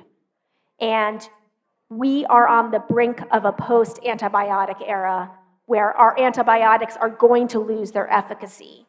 And the World Health Organization predicts that by 2050, more people will die from antibiotic-resistant bacteria than cancer. And 80% of our antibiotics globally are going into animal agriculture. Also, from a social justice standpoint, a transition to a plant-based food system has the potential and the necessity to ensure equity and justice across the food system. I'm going to talk a little bit about the growth of the plant-based foods industry in the US in recent years. As you can see here, in 2018, plant-based food sales out of grocery stores, retail outlets, were $4.8 billion in 2018. Not a small number, but fast forward to 2021, sales are now $7.4 billion in the US just out of grocery stores and retail outlets. And these do not include, and these numbers do not even include those foods that are inherently plant-based, such as lentils and pulses and rice. These are foods that are alternatives, that are made specifically to be alternatives to animal products, meat, dairy, and eggs. The growth is absolutely tremendous. And you can also see here that there is so much diversity across the industry as well. Yes, we have a lot of plant-based burgers. We have a lot of plant-based milks.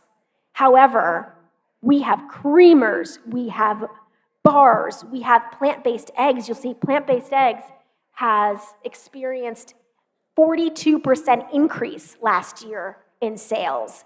And this is representative of consumer interest in integrating plant-based foods, not just as a burger, but across all meals, across all eating opportunities. So you'll see from condiments to the actual center of the plate itself, there is huge demand to expand the assortment of plant-based foods. And I also want to note too that this is from 2021 for grocery store sales. 2020, of course, was the year that we were all wrestling with COVID most acutely. And US consumers were almost exclusively purchasing food from retailers because all food service outlets were closed. So that we have experienced growth in almost every category of plant-based on top of a record-setting year of grocery store sales in 2020 is really something notable. This is not something you will see across other areas, other product areas in other categories. And overall, in the past year, plant-based foods now have increased 4% dollar share out of total animal-based foods. And the 3-year growth share is up 79%.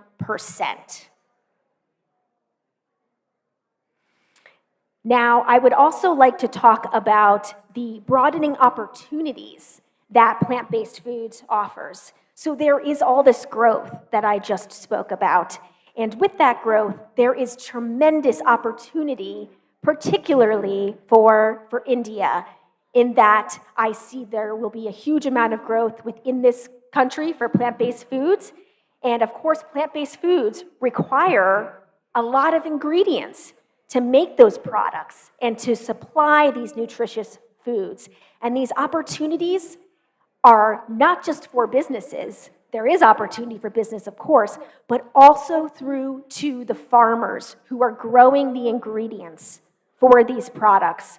For example, here we see our board president of PBFA, Nicole Sopko, who we showcased in a video just a few days ago, meeting with her wheat supplier and talking about the benefit to the farmer who is growing wheat for her products and illustrating the benefit that their sourcing has in rural communities from an economic and an environmental standpoint.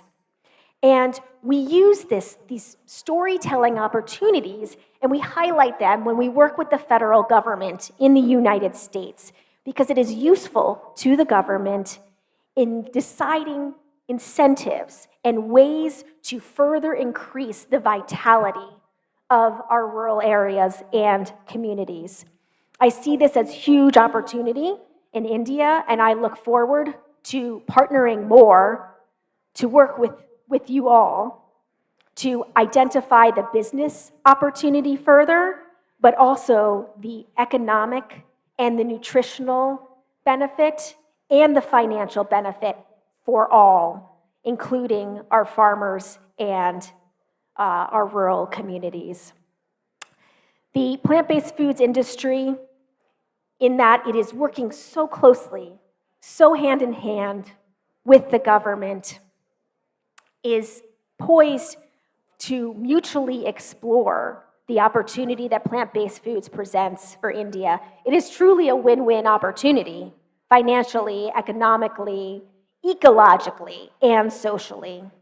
And with the industry in an earlier stage here, really in its infancy here, with all the passion that is palpable in this room today, the opportunities are limitless. And all of this, including the vast size of your population here, the crops that have been noted that are indigenous to this part of the world that are so delicious and so nutritious, including also the ingenuity and the partnerships that we see here. I believe that India has the potential, the very real potential, to surpass the US and the EU when it comes to a thriving plant-based foods industry.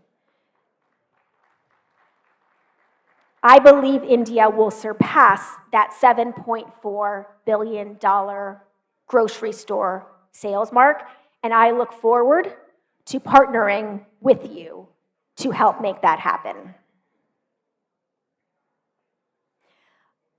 I would also like to mention the work of the International Plant-Based Foods Working Group, which is a group that was recently put together.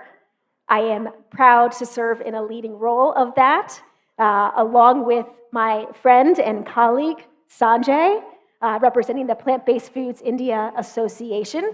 But this is a group of seven trade associations across the globe.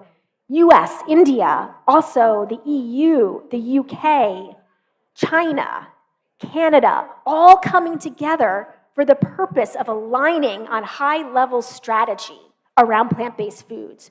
We are looking at what are the gaps, what are the threats, what are the opportunities, and we are formalizing this work and putting together a global advisory committee to advance this work. And this work is going to be centered out of a hub in the US through the Plant-Based Foods Institute and bringing in various international expertise to realize the potential of this group. I very much look forward to continuing this work. And lastly, I would like to finish on the power of collaboration. I have been so impressed by my friend Sanjay's ability to connect and to facilitate major projects, including this event that we are at today, which is truly incredible, and also create partnerships and advance projects that yield tremendous outcomes. Sanjay is ambitious and focused and has a true passion for this work, for this space.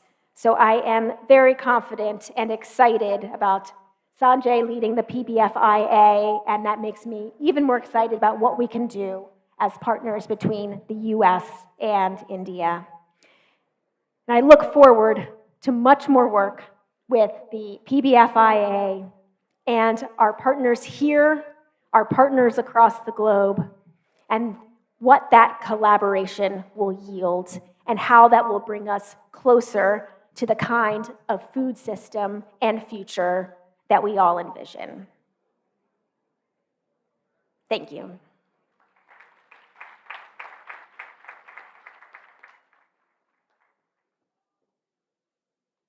Thank you, ma'am, for your very inspiring address and seeing the potential in India. As you said, and stands as a great opportunity today for India to explore and exploit its indigenous and homegrown crops and plants, and then let your research, your science, your creativity, your collaborations, your technologies, and your nutritional insights revolutionize the Indian food market. You see a lot of potential, lot of opportunity there for our Indian startups and young entrepreneurs entering into this market. And thank you also for sharing with us the vision and the mission which Plant-Based Food Association has towards promoting the values and the business interests of the plant-based food industry, the companies, working very closely with the government, with the industry, academia, with the research organizations and the other forums. Thank you.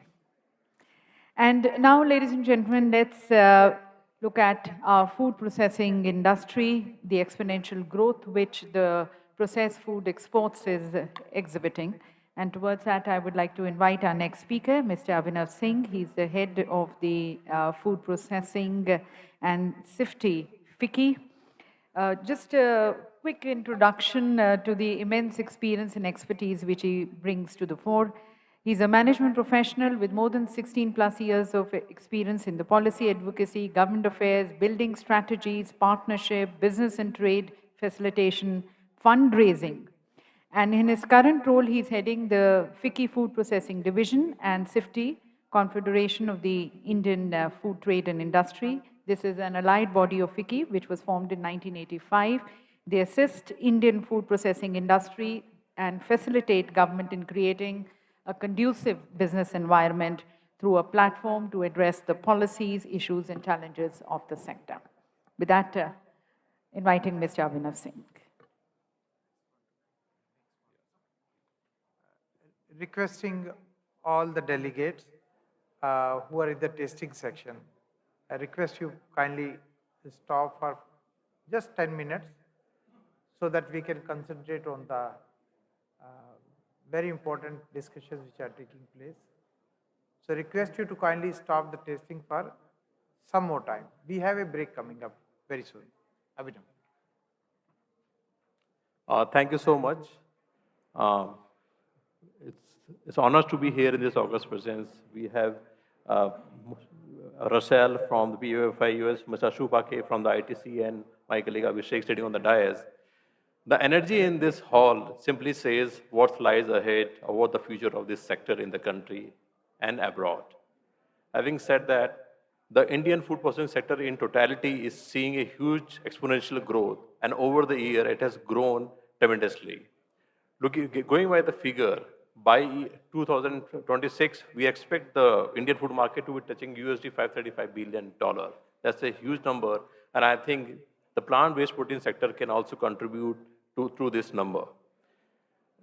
Coming back to in totality, the Indian food processing sector contributes to 15% of the total food export. But if you look at the export of processed food industry globally, it's very minimal. It's hardly 2% of the global food export. There lies a lot of scope for Indian processed food industry to grow and to capture this huge market. Having said that, there are certain challenges though in the sector being faced in terms of supply chain, there is a high input cost, the quality parameter, certain challenges being faced by the food processing industry. However, there is one challenge which everyone needs to be very critical about, that's the quality parameters. With passing time, every country is paying more attention toward the food safety and quality food products. That means the inputs which you are using in your manufacturing of food products should have meet the standard of the importing countries. And this is the why we have often seen some of the consignments getting rejected from India or in general itself. The problem lies with the MRL, the maximum residual limit, the pesticide issues that comes from the agriculture production. So at the moment, we do not have representative from Ministry of Food Processing Industry, but they need to champion this cause because nothing being added in the FBO. Mr. Ashupake will venture this. Nothing gets added in the manufacturing portals. If something coming as an agricultural input and being manufactured at the plant, the end product, if get tested, there's certain time their traceability. There are issues of pesticides in the end product, and hence your products become incompetent, it get rejected, and sometimes it's also bring a lot of negative value for the country in the global market. So this one area where everyone has to look out, and especially the startups, you need to be very particular about the ingredients you are using, from where they are securing, are they meeting quality standards? You need to get them tested as per the FSSAI norms twice in a year. Please do that, because if you don't comply with the food quality, food safety parameters, it will be difficult for you to achieve the market. Having said that, post-pandemic, we have seen a trend of consumer picking up more nutritious and healthy products. There are a lot of trends which are witnessing that they want safe, packaged, quality food products. They need food which is vegetarian, which is vegetarian. I mean, the healthy products, alternate plant food products can certainly fill the gap. There is a demand for affordable meal kits for the needy. I mean, there are a lot of huge segment which needs food which is affordable to them. So there is a huge market which is turning out to be in the market to capture. Apart from that, there are some other parameters also which are giving push for high demand of Indian processed food in the global market. Recently, there was Indian international awareness campaign was run, and India was announced fourth in the international cuisine preference. Imagine Indian international cuisine getting rank of 4 globally, and you see the market of Indian diaspora. We Indians are everywhere. 32 million figure only for Indian diaspora. So there's a huge market, and it's gradually growing and growing with every passing year. Apart from that, millets has a huge potential. I'm talking in broad perspective because millets is also somehow later plant protein. And millets, next year being the International Year of Millets, the government has putting a lot of focus on this. PM himself has been raising this, again, on many forums. Ministry of Food Processing, Ministry of Agriculture, all of us working on this. So you can see the positive vibe coming out for India in the global market. And I think next year is going to be tremendous, phenomenal for all of us to promote India on a global footprint. Plant-based food products, we all know it's very nascent stage. It will take some time to pick it up in the country. It's growing. I think all the startups who are here, they know that they need to be increased consumer awareness among Indians. You need to create awareness about the nutritional value which you offer. That push needs to come from this startup ecosystem, and I think there could be some campaign around this from maybe the ministry can drive it, or jointly between the ministry and the industry can drive it, but they need to create more awareness about the benefits of the plant-based protein products available in the market. So for the startups, the demand is not only export-oriented. You have a huge Indian market as well to cater to. So you look at from both the perspective. A small example, I would say, about the pulse study. India grows 25% of the global pulse production. Despite that, 70% of Indian population are protein deficient. So you see, there is a market already existing in the country. So you can capture both domestic as well as the export. I would like to take you through some of the globally figures on the plant-based protein sector, how it has been evolved. So as per the estimate, this is the Bloomberg study which I'm quoting. And as per the study, the plant-based protein market has gone up from 29.4 billion in 2020 to $162 billion by 2030. look at the tremendous growth in the sector. And if you say there is no market, it's not the answer. The numbers say there's a huge market for you. You can export to the world, but you can do the contract manufacturing for some of the countries who are having demand for plant-based protein like US, UK, Middle East, Singapore, New Zealand, Australia. So you can do, why India can't be the hub for sourcing for all these countries? Or you can go and set up, you can have your distributor tie up and provide Indian-based plant-based protein products into those countries. Europe and North America will see roughly 40 billion of sales. That's as Rachel also mentioned, this huge market is coming from the Europe and America region. And Middle East, Latin America will be seeing a valuation of around $8 to $9 billion of sales coming up in the next couple of years. There is some internal study going on in India about Indian market. So I'll just take you through. And there's 3 scenarios which we have judged on which one is the low growth scenario, one is the medium growth scenario, one is the high growth. If you look at the domestic growth for the plant-based meat, it's coming out to be 1,803 crore to 5,884 crore by 2030. This is a projection for 2030. For plant-based dairy, the figure lies 4,827 to 10,625 by 2030. And for plant-based eggs, currently we expect it to 527 crore. It can go up to the 1,406 crore by 2030. Similarly, for the export, there's a huge number. 2,194 to 6,800 for plant-based meat, 459 crore to 1,889 for plant-based dairy products, and 266 crore to 631 crore for the plant-based eggs. These numbers are really huge. You have a lot of potential to capture these. Just don't lose hope. And also, I would like to say, I've heard when I speak to many of the startups, you are not aware of many of the policies or incentive subsidy provided by the government. If you're looking at scale up, because for meeting the global demand, you need to scale up your capacity. You need to put money into machinery and plants. There is a scheme from Industry Food Processing Industry. Dr. Sudhanshu is there. They have a scheme for facilitating up to 50 to 75% of subsidy for your machinery. Please reach out to the government body. You can reach out to us also. We can facilitate that process. But there is huge scope, huge potential, and please be more aware of those kind of schemes run by the government. And today we have ITC coming on board as one of the speakers on this panel. What can be the bigger name this in the food industry when ITC is there to support the plant-based food sector? So that itself is a very great and positive sign. Having said that, India has a huge potential and to become an industry leader on a global front. And with this, I say all the best to PBFI. My special thanks to Mr. Sanjay Sethi, who has pulled up this fantabulous event. I was honestly not expecting this much of number of people turning up, but as he said, 2,000 people registered. He has to say regret to many of the delegates. It's a very positive sign, and thank you so much for letting me be here as a speaker, and wish you all the best. Thank you so much.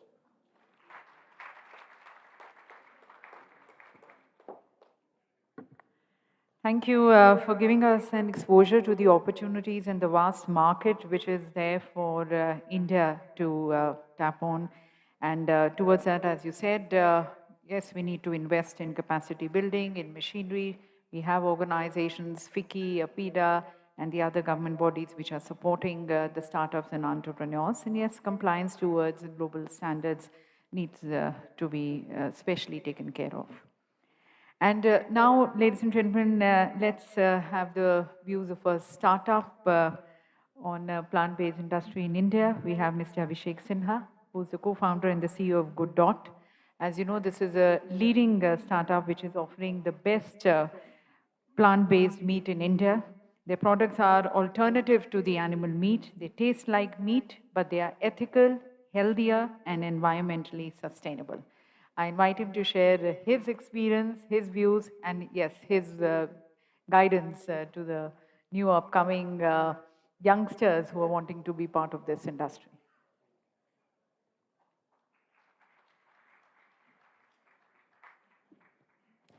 Thank you so much. It's an honor and a pleasure to be here. Honorable members on the dais, ladies and gentlemen. I represent Good Dot, which is an Udaipur-based company. We are into manufacturing of plant-based meat.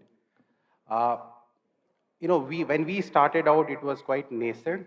Of course, America was maturing as a country for plant-based meat, and of course dairy. All of us know that almost 17 to 18% of liquid milk in America is now plant-based. That's huge. That's huge. That's just to give a context what this space could eventually grow into. Of course, there are challenges. I'll not speak much about Good Dot. I'll share our experiences of selling all across India and being in the trenches. So this is our experience we'd like to share. So good protein for all. Honorable Minister Sir did speak about the need for protein security. In fact, during the slides, we'll come across that globally, I think a lot of countries have already taken the lead. What they have essentially done, they have linked food security to national security. And this is none other than China. They have come up with a white paper on expanding alternate source of protein apart from livestock. So yeah, in 2018, just to show that our leadership is very keyed into the environmental benefits or the activism, so to say, Honorable Prime Minister Shri Narendra Modi ji, he won the award by, which is called Champions of Earth Award by United Nations Environment Program, and he won it in political leadership category. Whereas in the same year, in science and innovation, two plant-based meat company of America, Beyond Meat and Impossible Food, they won that award. So essentially, there were just 6 categories. So India led in the political initiative category. And now it's time, and then this important aspect of plant-based meat and environmental benefit and sustainability was decided by that. So it's a global movement. So many countries are already coming up with their own strategic inputs to diversify into plant protein. I did talk about China, and they have a very long-term view, and they do a very reasoned approach, and which is very ambitious also. You have Canada, Israel, Denmark, Singapore, Netherlands, and Germany. You'll be surprised to know that in Germany, in official functions, meat is not allowed anymore. So you can imagine they are giving so much of seriousness to this space. When we talked about the countries, now we are talking about the leaders in the industrial space, you name it. Bill Gates, Sergey Brin from Google, Jeff Bezos from Amazon, Richard Branson from Virgin Atlantic, and also, the biggest FMCG and food companies, Nestle, Unilever, biggest meat processors, Tyson Foods, Cargill, all of them without exceptions are exploring this space. So if you look at Asia, China and Bangladesh, Bangladesh per capita income has gone beyond India, and that has just gone on the basis of textiles exports. China, we all know, has become an economic superhouse by just having the manufacturing hub of the entire world. So these are the significant country-defining shifts we are talking about, in which I think India can be a plant-based alternative hub. The way China was in manufacturing and Bangladesh is in textiles, we can do that because we have exceptional resources. All of us here have some idea about the kind of agricultural resources we have. Someone did talk about the exports, the commodity exports we are doing, the agriculture commodity exports. So we would even, if we go back past 50, 60, 70, 80 years down the line when the Britishers were there, we were exporting cotton, which was a commodity, low category product, and we were importing textiles. So I believe the time is now to really not just the agriculture commodity, value add them, give farmers the more benefits, get more forex for India. So plant-based meat and dairy could be that. So as a team, we totally believe, and we know, it's not believe, we know, India is the dark horse of the plant-based meat industry. And it will prove over a period of time as we grow. And there are some conversations I cannot really discuss here, but that just points out that the biggest guys out there in the world, they are having interest in India and in Indian companies. So they are seeing the potential, and that will be validated very, very soon. Again, India is a protein-starved country, which is quite fascinating.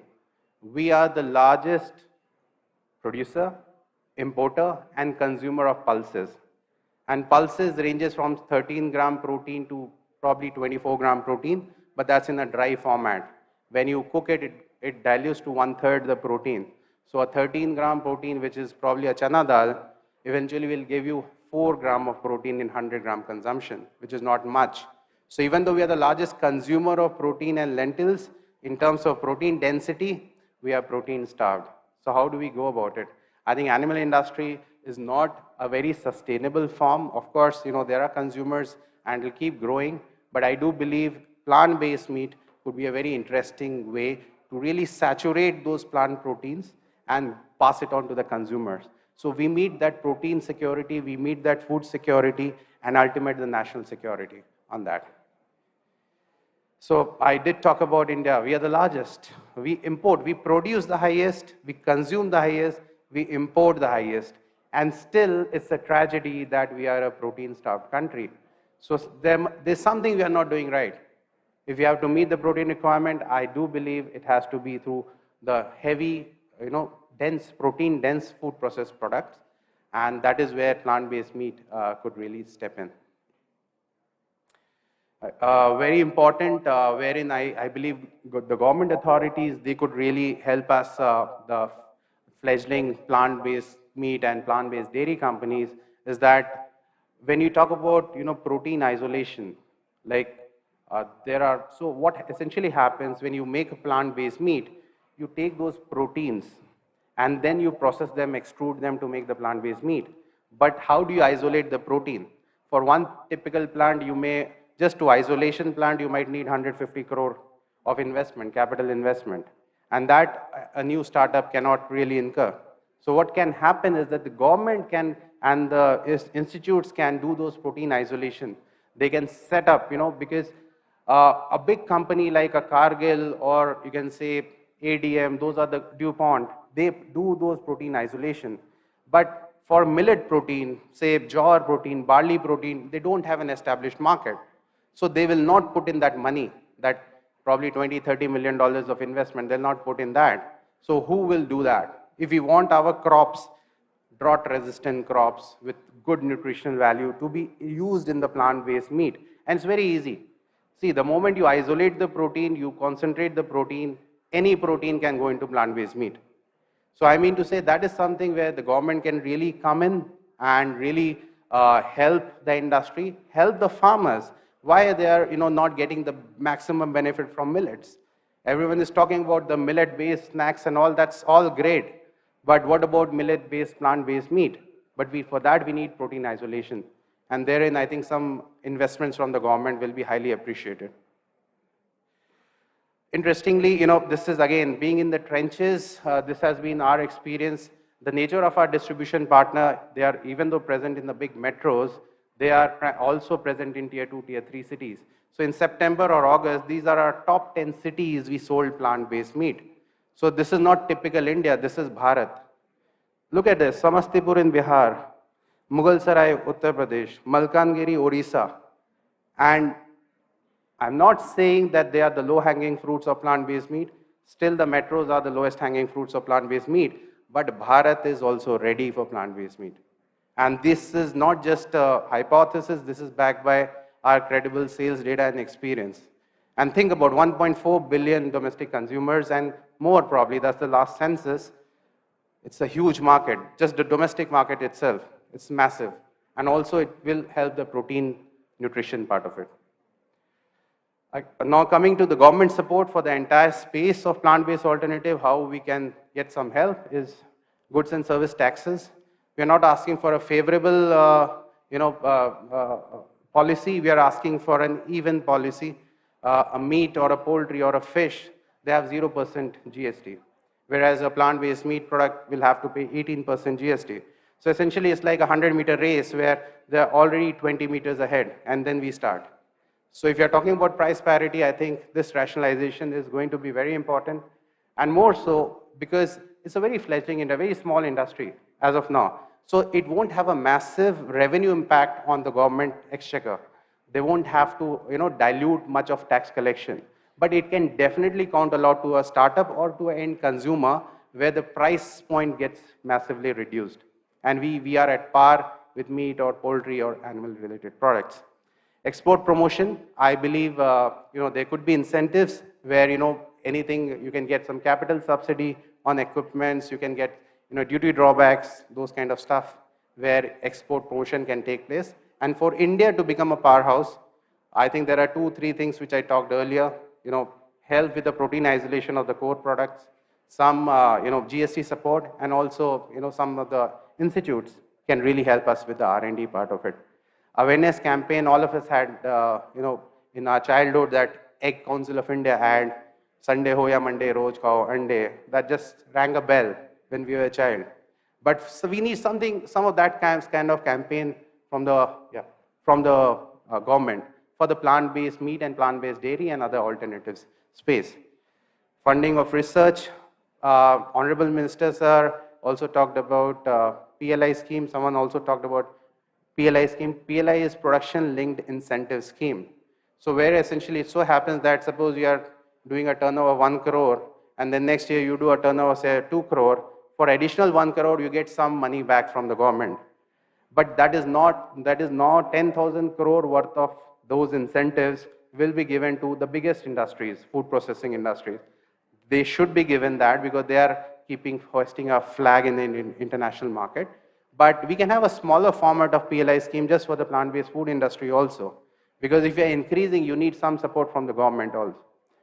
And small pilots, maybe in some Anganwadi centers or midday meal schemes, some 1 or 2 places for the protein part, some pilots can be run. So there's a target of Government of India, where this is quite an ambitious target.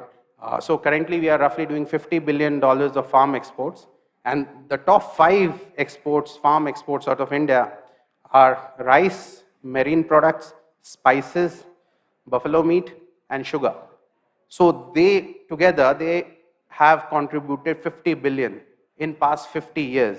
Now in the next 3-4 years, if you have set a target of $100 billion, I don't think so the products which have been sold for 50, 60 odd years will suddenly scale up so high. So how do you go there?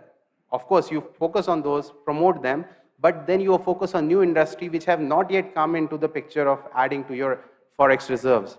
These plant-based food products could be one of those. I'm sure there are other new sectors of food space which can be promoted, but plant-based can definitely add to the effort of Government of India to push for higher forex sales. So this is just related to Good Dot, a small company, and this is the report by The Economist, which has talked about 3 best global practices to achieve United Nations Sustainable Development Goals. And Danone is number 1. Danone is world's largest dairy company. And look, in the 3rd, India-based startup Good Dot, bringing affordable plant-based meat to Indian consumers. To achieve United Nations Sustainable Development Goals, The Economist has also cited what we are trying to do and what many of us are trying to do out here. So this is what we are all about. So thank you so much, ladies and gentlemen. It was a pleasure. Thank you.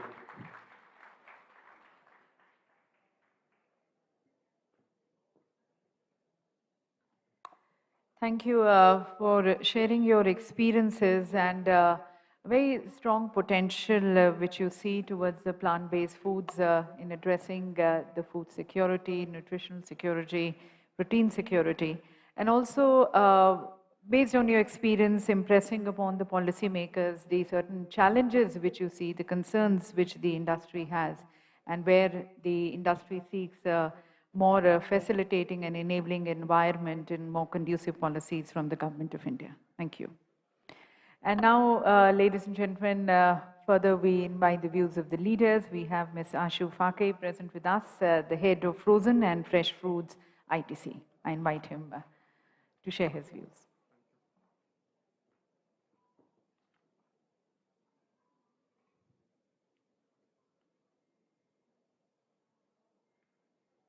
Good afternoon, ladies and gentlemen, my fellow colleagues on the dais and speakers. First, I'd like to congratulate Sanjay and his team for putting together this wonderful forum on, I think, the first plant-based summit, as I would call it. It's really so good to see so many of you here in the hall. In fact, we participated at the AHAR, I think, last month. And I must tell you that the first thing we noticed as ITC in that forum, and in Ahar you get several food companies who come in there, were about 20 odd companies representing the plant-based food industry. To me, that was a big surprise. I think some of them are here today. And to see that kind of interest and those many companies in a forum like that tells you there is something going on which is exciting. We'll talk about the challenges and I'll talk about what I do. So I head the frozen food business for ITC. And I like to divide this into two parts. So the plant-based food industry has two elements. One is products that are based and are formed from plants, right? Which is very obvious. Lentils, legumes, pulse, the nuts. You can have various kinds of products that you create out of this. You could have products like the sweet potato kebabs, rajma gulati kebabs, harabara kebabs, stuff like that, which you can create straight out of plants, spinach, stuff like that.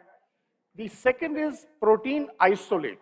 Now, I think the opportunity that I see are in these two buckets. So one is from a domestic market, and I'd like to address this to ourselves and the startups in the room, that there is a domestic market seeking great tasting food which is from plant-based products, from plant-based ingredients.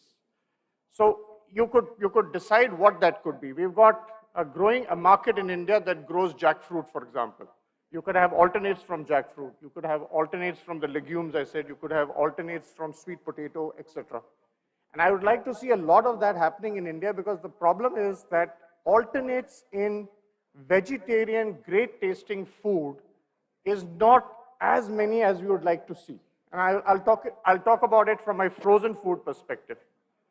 The second is addressing the global market, which is what we've been seeing in terms of the data here, which is protein isolate. And I think my friends, fellow speakers spoke about that. To me, that's a big opportunity that is sitting outside in terms of exports. So India is a rich country in terms of all the legumes, lentils, millets. You can do a lot of the protein isolate work here and use that to export to address a problem globally, which is seeking alternate meat. The Indian domestic market, I believe, is seeking great tasting vegetarian food, not alternate meat. Because we are not a meat eating country per se. When we eat meat, we eat it because we want to have it twice or thrice a week, and you want to have the real meat, right? But when you're doing this, when you're looking at abroad, which is meat is staple, and you're looking for an alternate to meat, and which is protein isolates, this is where the opportunity, I think, represents itself from an export perspective. So two audiences, India, the domestic audience for vegetarian, great tasting food, the export market, great opportunity for exporting protein isolate to address the problems the global markets are facing in terms of seeking meat alternates, right? That's broadly how I see it. Frozen food gives you two things. One is versatility. In frozen food as a format, you can have great tasting vegetarian food, non-vegetarian food, vegan food, and that's one format because it allows you to lock in nutrition, allows you to lock in the taste without any preservatives. That's the brilliance of frozen food, right? The challenges, of course, are many, and I'll address them, but if you want to come out with really great tasting food, and I think all of us here, this is not a discovery we have made. I think our grandmothers and my grandmothers have told us this several times, that you cook great food at home, put it into the freezer, have it after 6 months, it still stays as fresh and tastes as nice, right? You put your masalas into the freezer, you put your food you make into the freezer, have it after 3 months, 6 months, you don't need to have preservatives. So we are in that space as ITC, and I'll talk about some of the products we have. Now, in frozen food, the evolution in India has happened over the last 20 years. It started with what I would call as the QSRs coming into India, and has largely been in the potato-based snacks. So coming again to the problem that we are having in India is that what are the alternates you have in vegetarian? You have largely potato-based snacks. That has grown with the QSR industry. And as the QSR industry grew, we had a lot of domestic companies that came in and built their business on that format. And that continued till 2016, right? Post 2016, unlock started to happen, and COVID has been a big market here for frozen food, and I'll talk about that. The market in India for frozen food is only about 2,400 crore, very small, right? Globally, this runs into billions. And forget the global markets. If I look into Pakistan, Sri Lanka, Southeast Asia, Thailand, these numbers are 5x, 7x, 10x. Why frozen food is important is because, again, I'm coming back to the biggest driver for food will be taste. And as the Honorable Minister said, he spoke about taste, right? Saying taste drives everything. And nothing tastes better than getting it right, and frozen helps you lock that format. But you have challenges in this format, right? The first is awareness and myths. All of us in this room would believe that a frozen food product will have some preservatives. So we've done several groups with households, with families, and we show the products, and everybody says, how can you keep a product for 18 months and not have preservatives? But that's exactly what our mothers and grandmothers have been doing, right? You can keep a product in the freezer forever, literally, with no preservatives, and still the product will taste as great. So that's a myth and an awareness issue we carry. So we got to break that. Not easy. Probably it'll take you years for it to happen. The second has been to do with the variety. Largely in the space of great tasting processed products in the frozen, it's been potato-based. 50% of the frozen market is potato-based or chicken nuggets. That's about it, right? Unless you give variety, you're not going to grow this category. And the third big battle you have is infrastructure. You have two problems here. One is 1 out of 10 outlets have a freezer. And that freezer stocks everything, from your ice cubes, to your green peas, to your processed meats, to ice creams. So you're going to have a challenge. One small box in the retail outlet keeps everything. If you're trying to grow this market, if you're trying to grow this category, unless you unlock the infrastructure problem, you are not going to build the category. You can continue to have great tasting products. You can continue to have great manufacturing units. And we have seen that happen in the COVID time. Some 7 new brands got launched, but everybody comes and gets stuck at the retail point because there's no unlock happening there. You can't go to the same outlet and put in your products. The second unlock is at home. Your freezers at home are the smallest unit, right, above the fridge. The freezer is opened only 3 to 5 times a week. Your fridge is open 3 to 5 times a day. So what you bring from your retail and put into your freezer, you forget about it. And I'm sure all of you can relate to this, that when you go home, every month you're cleaning your freezer and throwing a lot of stuff you bought thinking you'll consume, and you forgot about it, right? So you say, "Ye to kharab ho gaya, we have to throw it." So you've got to unlock frequency. Chota freezer hai, how do you build frequency? That comes to my issue on accessibility and awareness, right? This we know about the myths that we carry on awareness. So we have two challenges, and I'm going to speak on them, which is accessibility and availability. What has happened in the COVID time? A lot of the myths on the category have started to unlock and break, right? So people now say, oh, great. So I'll give you some data points. Pre-COVID, when frozen was searched on Google, it was mostly about, is it healthy, unhealthy, myths on frozen, is it tasty? Post-COVID, it is about variety. Where can I get more variety on frozen? I know frozen is good, but I need to know more about it as a category. So a lot of those data points started to change, because I think in the COVID times when we were all locked up at homes, this came in as a savior to many people in terms of convenience, and then people discovered taste. So I'll again say, unless you get the taste right, you're not going to unlock the category. And of course, e-com helping us, because you got direct to home. E-com helped unlock the value on accessibility. You could order for it, which your normal store would not keep the product. Of course, consumer behavior, change in lifestyle, etc. So this comes to one favorite line of mine, which is, freezer is the new pantry at home. If your freezer can unlock everything for you, which your normal pantry used to do earlier. You want to have a quick snack, you want to have a healthy snack, you want to have a meal. Today you have options in frozen that you can unlock through your freezer, and that gives you that option in terms of not having to wait. What are we trying to do as ITC in this space? As I said at the beginning, that this format allows me to operate in 3 places: the vegetarian space, the non-vegetarian space, the vegan space. So addressing both plant-based and non-plant-based is building infrastructure. We've worked on trying to create more touch points, like mobile carts, the e-store.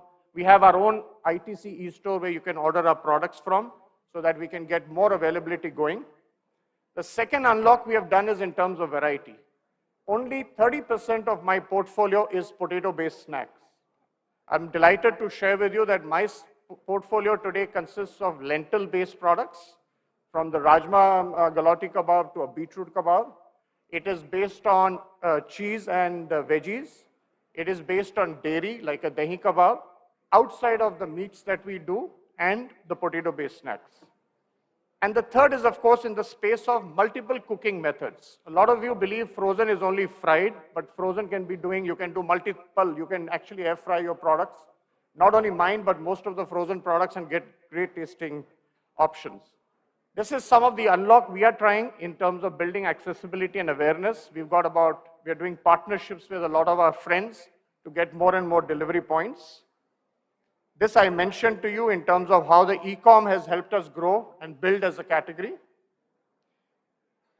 Just to give you a perspective on the range that we have, I don't know how many of you have tried our products. Please go out there, do try both my products and a lot of the frozen products that a lot of the startups have brought out. Try, and for yourself, you will realize that these are no preservatives, great tasting products that you can add and contribute to build a plant-based option.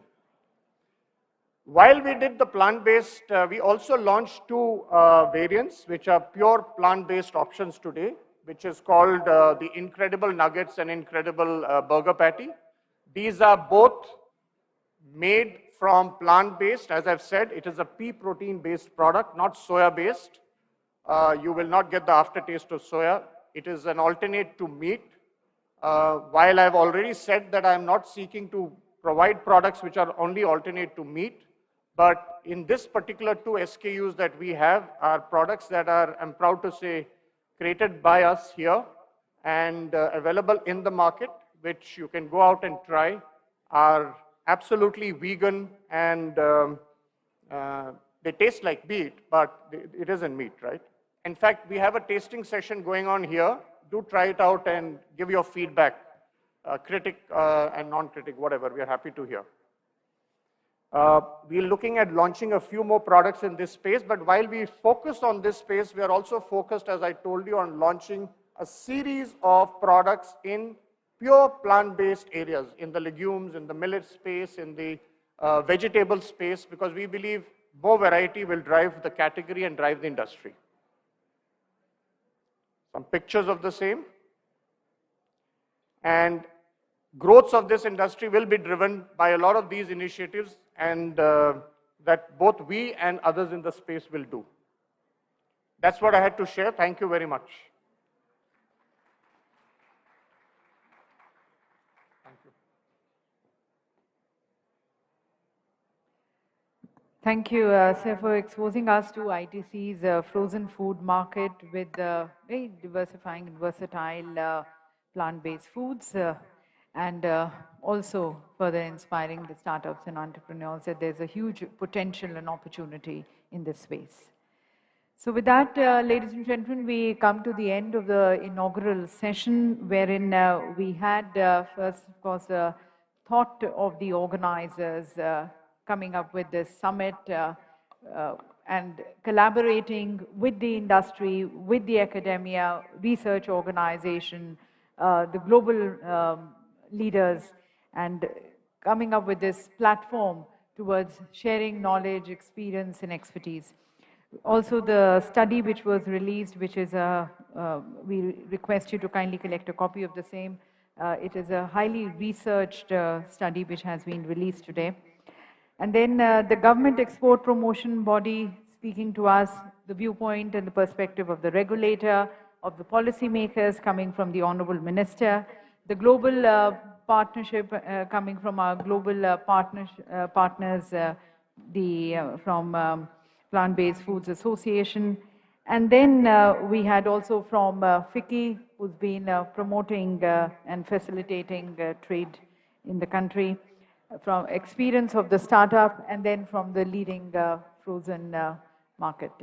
So we thank all our speakers, and for that we have Ms. Rochelle. I think she's, I don't see her here.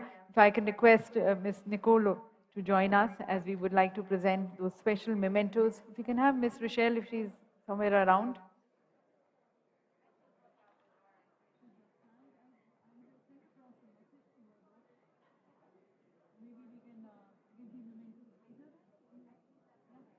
Okay, I think she's somewhere outside.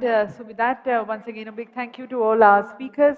We close this session, and we now invite you for tea and coffee and also for tasting. It's going to be a 10-minute short tea and coffee break, and then we're going to be resuming with our panel discussions. 2 panel discussions we have.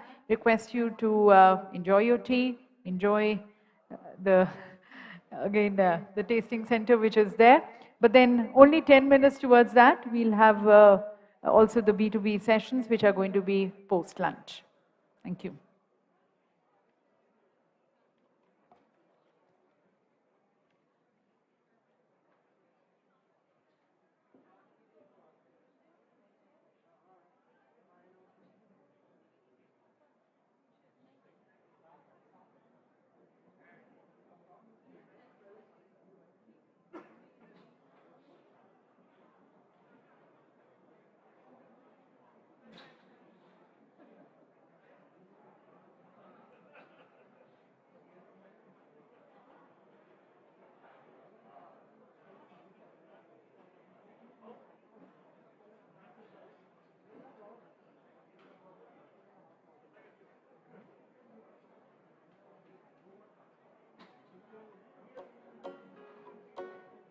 Ultra beats on the track.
Ladies and gentlemen, may we request you to kindly take your seats. Request you to kindly be seated so that we can start with our panel discussion. There are going to be two panel discussions back to back. And please request for your attention. Let's also concentrate and focus on what our guest speakers have to share with you. We've already heard from our inaugural guest speakers the opportunity which is there, the huge potential which India has to tap on this market. But further, how do we grow? We have now the voices, the expressions from again the leaders, the experts of the space who are going to be sharing their viewpoint. More bringing in into as we have the startups, the young startups and entrepreneurs, how can you build your organizations, build a brand?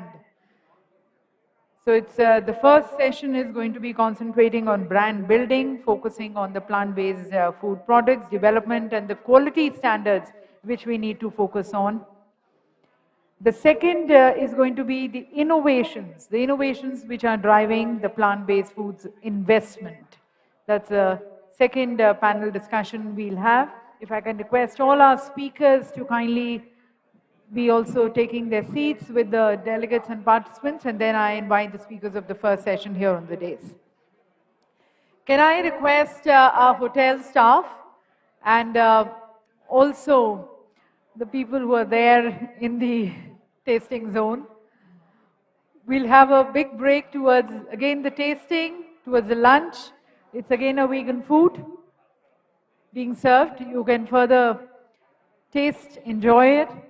But right now, let's enjoy the food for thought which is being shared here.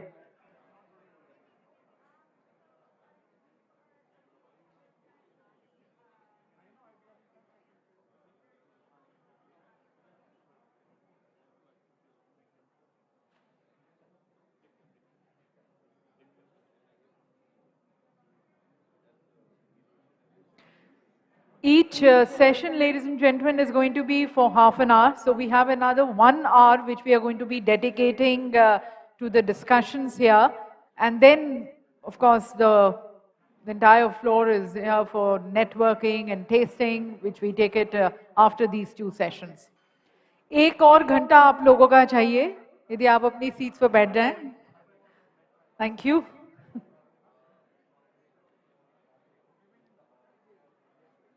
If I can request people who are standing on the sides also, please be taking your seats.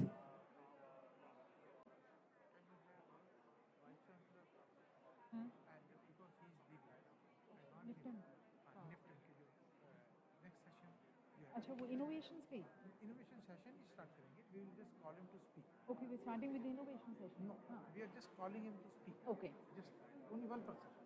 So, but before that, how do we bring them? So I don't know if they can ring a bell. मैं तो इतना ही कर सकती हूँ कि दो की बोल सकती हूँ. Rest.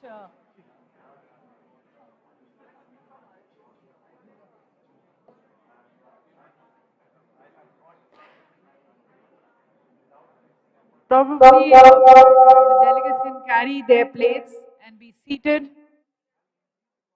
If If I can request the hotel staff also to kindly support us in that. आप बंद करवा दीजिए थोड़ी देर के लिए.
Ladies and gentlemen, we have very eminent speakers, and especially as I've been stating, for the startups, for the entrepreneurs, these are guides, mentors, who are going to be guiding you how you can start your enterprise, how you can further scale it, how can you make it as a brand. Let's listen to them, and you hardly get such esteemed speakers as leaders joining you and guiding you. Please be seated.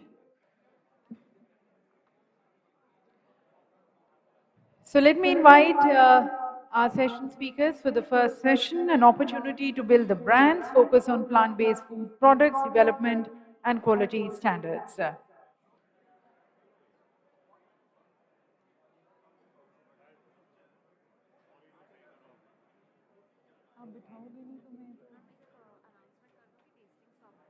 मैंने बहुत बड़ी कर दी यार, आपको वहाँ पर करवाना पड़ेगा, मेरे बोलने से कोई नहीं मैंने स्पीकर्स वो कहते हैं होटल वालों को कह दिया, उनको कह दिया.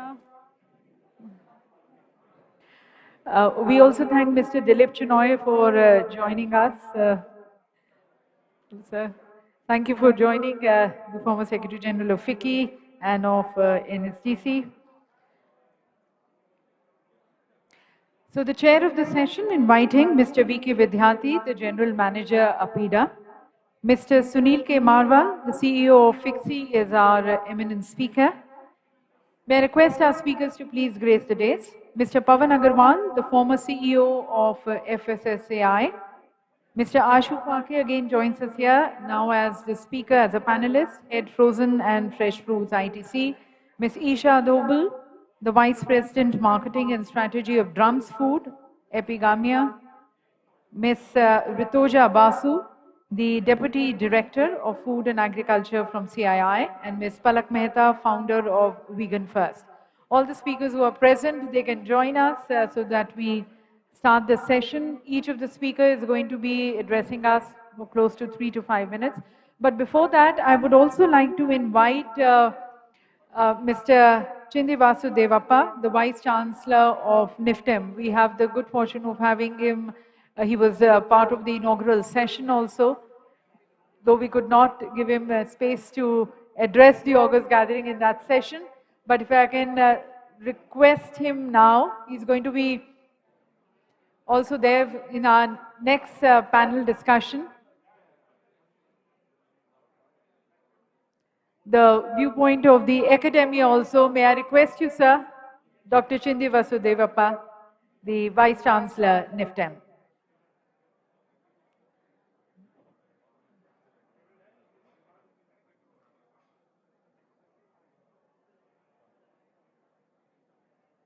Please, if you can close the tasting zone, and please, if the delegates and participants, if you can be seated.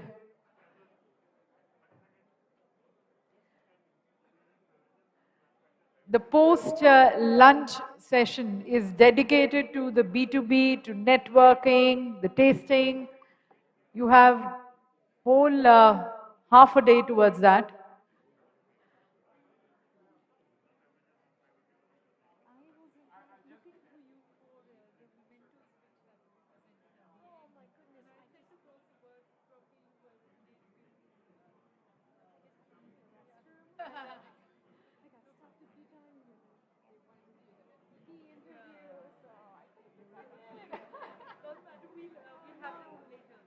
Okay.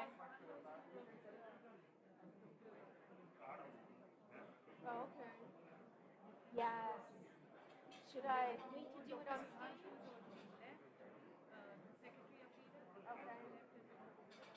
Okay. Okay.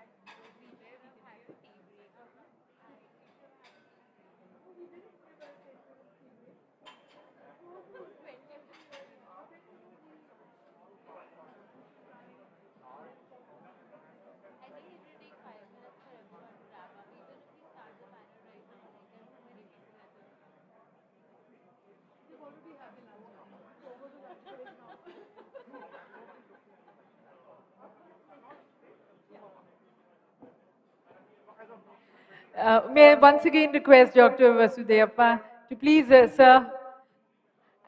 पर उससे पहले जो लोग खड़े हैं, जो sides में हैं, जो tasting zone में हैं, as I've been saying, if we can have some food for thoughts also, and then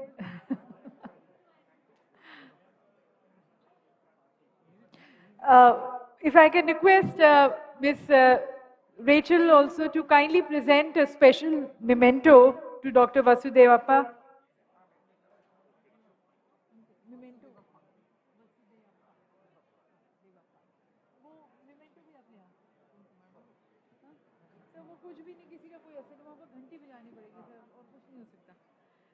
Miss Rachel, if I can request you to kindly present this special memento, and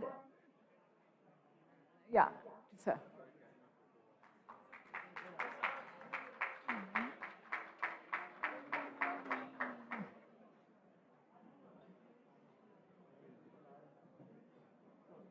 Thanking once again Dr. Vasudevappa, and now we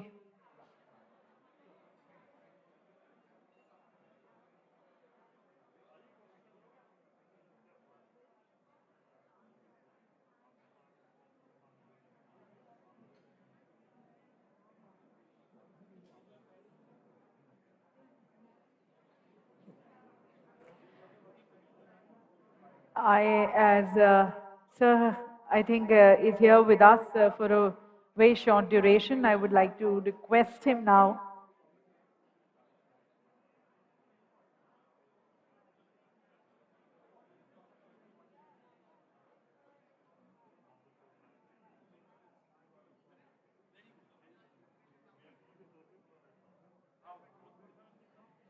Meanwhile, if I can request the other speakers of the session to please join us.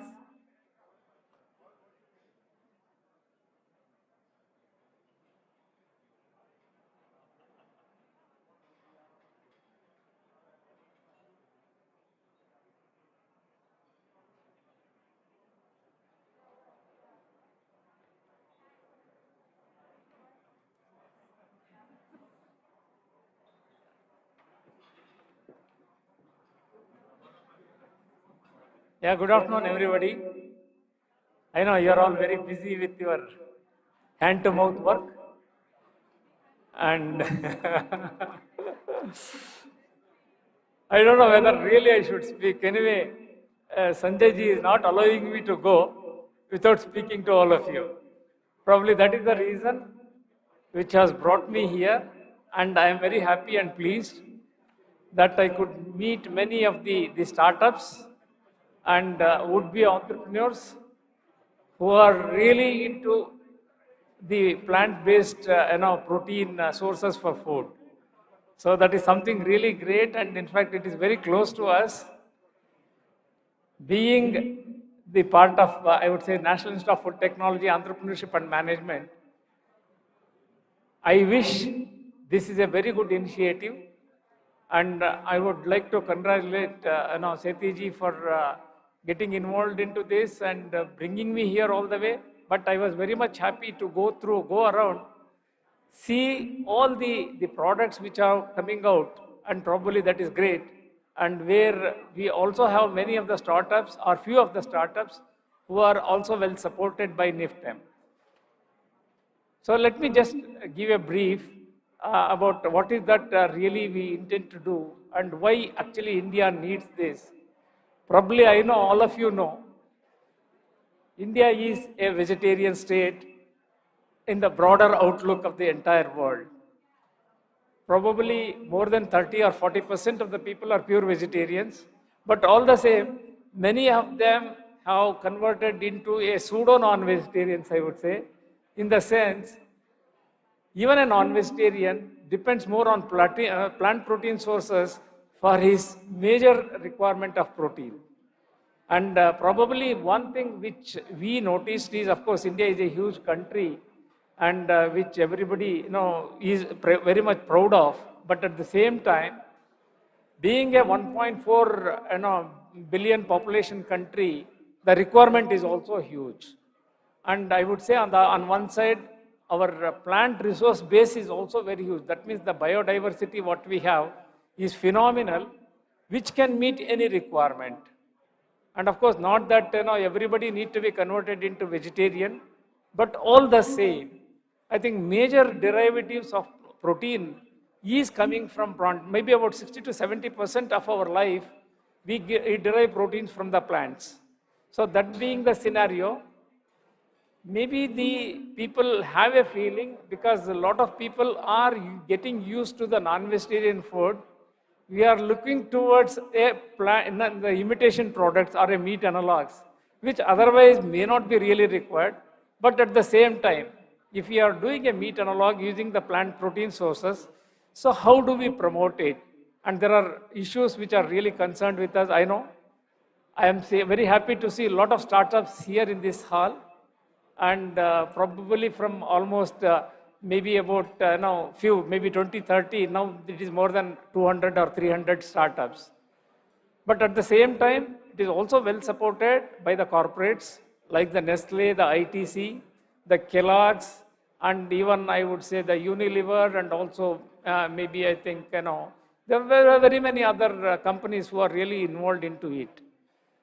And simultaneously, of course, I know it is not that it is only these people need to do, but the startups can always work with such big companies, especially to promote in a much more effective way, so that the products are made available across the country in a very safe and in a very hygienic manner and well packed and has a good recognition. So this is one thing which is required, I know. Many of you may not agree, but at the same time, initial handholding is very much required. I know startups are to be supported. So the Startup India also has a scheme. In fact, I would say the Niti Aayog also has support for startups as well. So how do we derive this benefit? I think it's only the matter of time. And I would like to just make a mention here. NIFTEM, we have established the student innovation fund also, especially for the students who are coming. And they have come up with very good products, and which has won a lot of maybe the prizes across the whole world. In fact, I would just like to mention here, top 3 winners in innovative channel at Future Food Technical Innovation Summit. I think our people were there, and probably they won the first prize, I would say, in India Smart Protein Innovation Challenge 2020, our students. So this is how I think we are trying to mentor and mold the young minds who can get into this space. So, but at the same time, why I am telling all this is a sort of an information for all those who want to really innovate, who want to really take it as a startup program. Probably we have NTI BIF at NIFTEM, that is nothing but NIFTEM Technology Innovation and Business Incubation Facility. And we are getting people from different companies who come and do work, especially on a startup basis. We mentor them, we help them, and we handhold them on a small scale maybe, but at the same time, they will come up with a lot of innovative products, which only just last year we started, already about 8-9 companies have been found to be very, very successful. And this year also we are taking people, we are more than 130 applicants were there, and now we have shortlisted about 20, and out of which again we'll shortlist about 8 or 9 or 10. So that is how I think, the incubation space has been created at NIFTEM, which is very close to Delhi, which is only about 30 kilometers from the center of Delhi. So that way I think it is in the Singhu border on the way to, especially the Chandigarh. So those of you who are really interested probably can really come, discuss with our team, and probably you can also get involved into various startup programs. So this is something which is very, very important. And I would further say, of course, we are collaborating with FSSAI, especially on Eat Right India movement, and also with the GFI, Good Food Institute, which is a non-profit organization of US. And we have been working very closely. And in fact, I would say here, we are working with a lot of industry partners. Now at present, we have at least about 7 or 8 industries working with us on various aspects. Could be on fortification, could be on, I would say, the cold chain development, logistics and things like that. So these are all the concerns and issues which are really raised. And in fact, we have been even working on the nanobiotechnology issues, which are really concerned with the packaging material and all that. And of course, that apart, we do have a very good food testing laboratory, which is a national referral facility, which is also addressing all the issues. And we are trying to get the global accreditation in maybe after becoming the national reference facility. So that is where I think we are really very happy and proud. And I would even further say that we are providing, we are willing to have a sort of an industry academia, an interaction, collaboration and things like that through a contract research organization. Those of you who want to innovate the products, you have the basic information, and probably that can be put to a lot of, I would say, the refinement, and then we can take it forward as an initiative from the institute, mentoring both from the industry and from this association maybe, and also from the experts who are in the field. So this is where is I would say, the good initiatives which we are taking forward. And in fact, now we are very happy that NIFTEM has become an institute of national importance, which has a lot of flexibility to work with industry. I wish each one of you can really use it. And probably Nestle has established one R&D, maybe I think accelerator center, especially for the startups. So like that, we are also working on a similar line, and we can also take it forward and maybe collaborate with the Nestle, ITC, and very many other Hindustan Unilevers, or the other organizations or the Kellogg's and things like that. They are working with us, and we will be very happy to associate with all of you. Small startups, we are there with you, and we will definitely support you. And I wish each one of you all the very best. I know this is a very big space and a new space which has been created, but there are a lot of issues also, especially with regard to the infrastructure, especially with regard to the technology part of it. And since these products depend more on, I would say, the protein, the extracts, which probably I think is becoming expensive, and the stability issues have to be really addressed, and also the keeping quality, the texture, the smell, aroma, and because it has to meet the requirement of the Indian gullet. So that's where I think we need to be working, and there are a lot of issues we can really work on. And another very important area is, as was of course the ITC expert here made a mention, the fridge in the houses are the places where we store our food. How do we use it is the thing which is very important. So that's where I think we can always, just the cold chain logistic is becoming very, very important for a bigger business. So that's where I think we will always be there with you, and we'll be very happy to work. And once again, I wish all of you all the very best. Thank you very much for the opportunity. And I know you're all maybe more hungry than hungry for the knowledge. All the very best once again. Thank you. Thank you. Thank you, sir. Thank you for your views and perspective, and thank you for guiding our August gathering. May I request Mr. Sanjay Sethi, sir, if you can.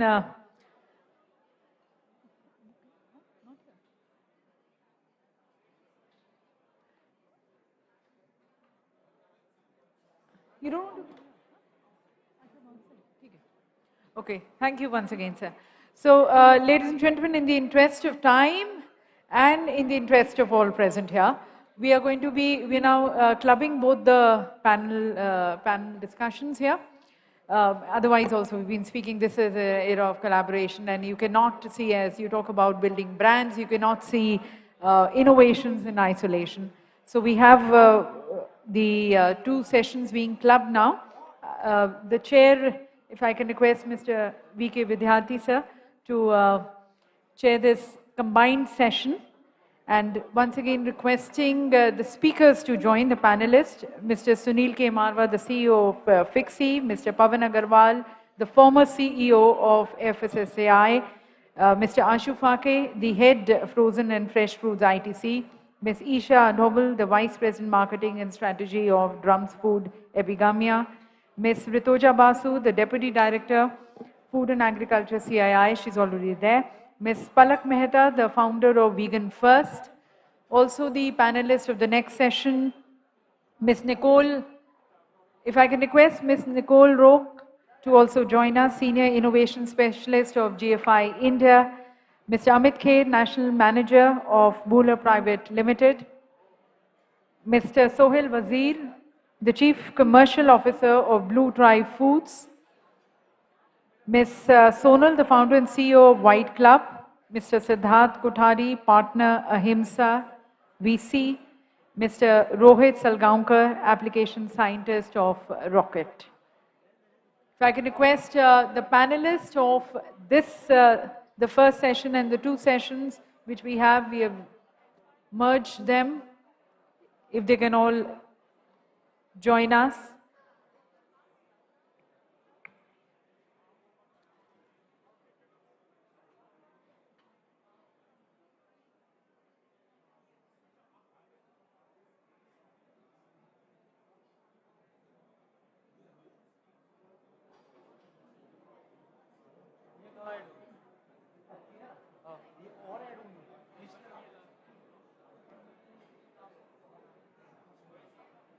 Once again, a request to all the panelists to join. Please close the tasting zone. This is the last session we have. The two sessions have been club merged.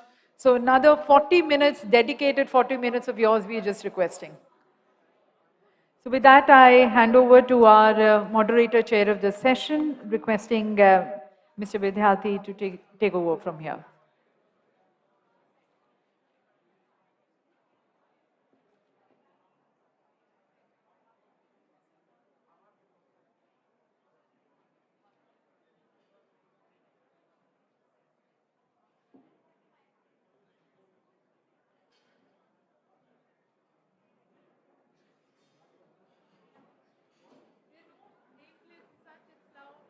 What, but this is going to be, you want them speaking?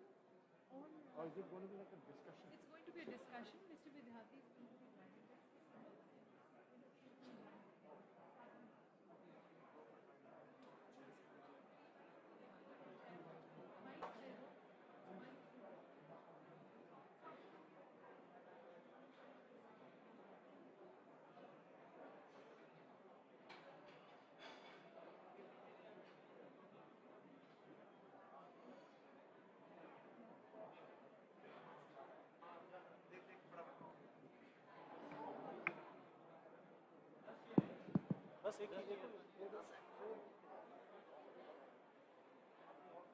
Local.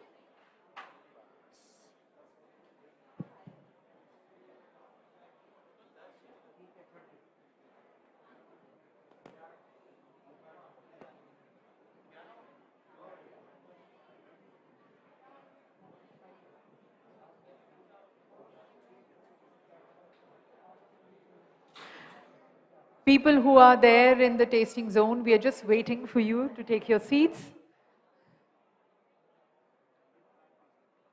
As you can see, we have a huge panel here, all our eminent guest speakers.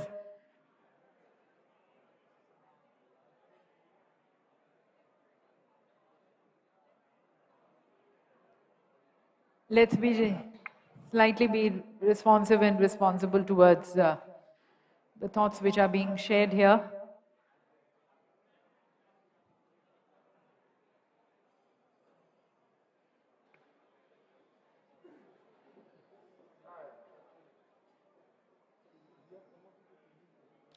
Good afternoon.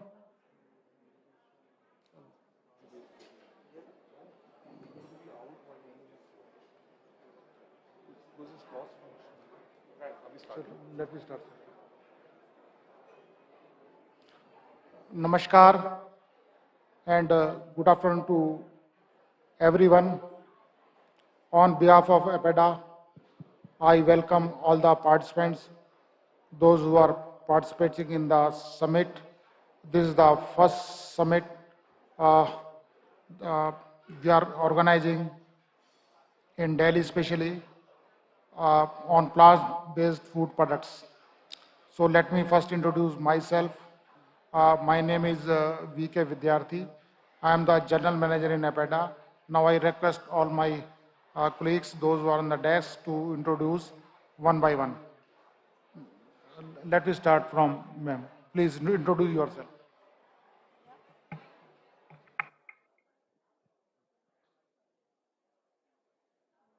Yeah. Hello to everyone. Thank you to the organizers. Thank you to PBFAI for organizing this amazing, wonderful summit. And yeah, much against the displeasure of the people still involved in the tastings. Can we get a pause to the tastings for now? Can we try doing that? Should we wait for one more minute?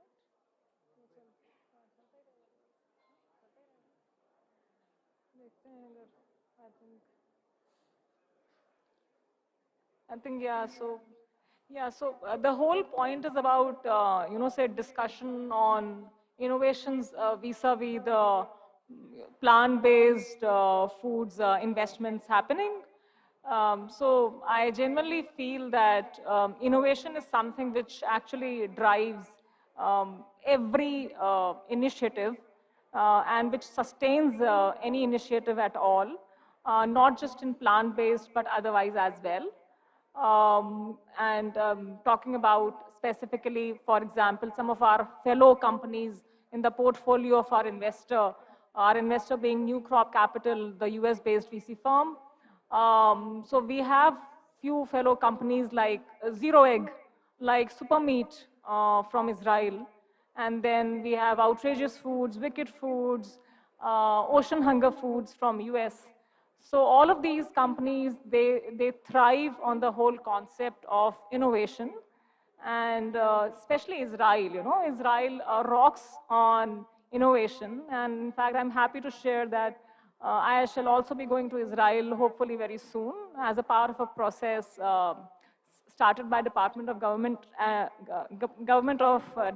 Science and Technology, Government of India, and organized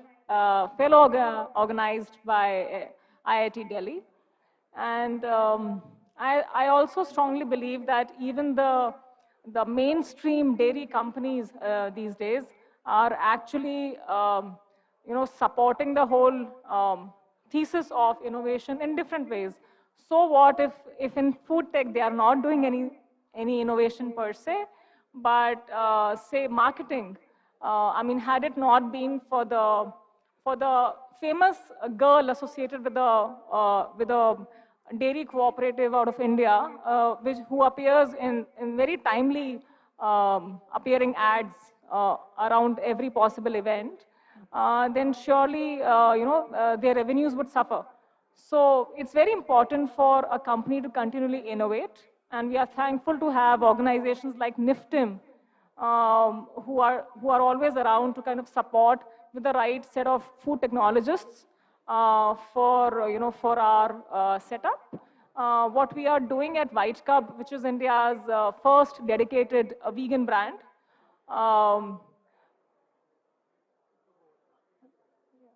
This was only the introduction. Yeah, so, so at White Cub, we've been while we had started with ice creams back in the year 2013, when neither the word vegan was in, nor the word startup was ever heard of. We started with ice creams because that was the yummiest and the easiest product to kind of catch the attention of people across. By now, we have been able to diversify into more of dairy staple alternatives like dahi, yogurt, lassi, butter.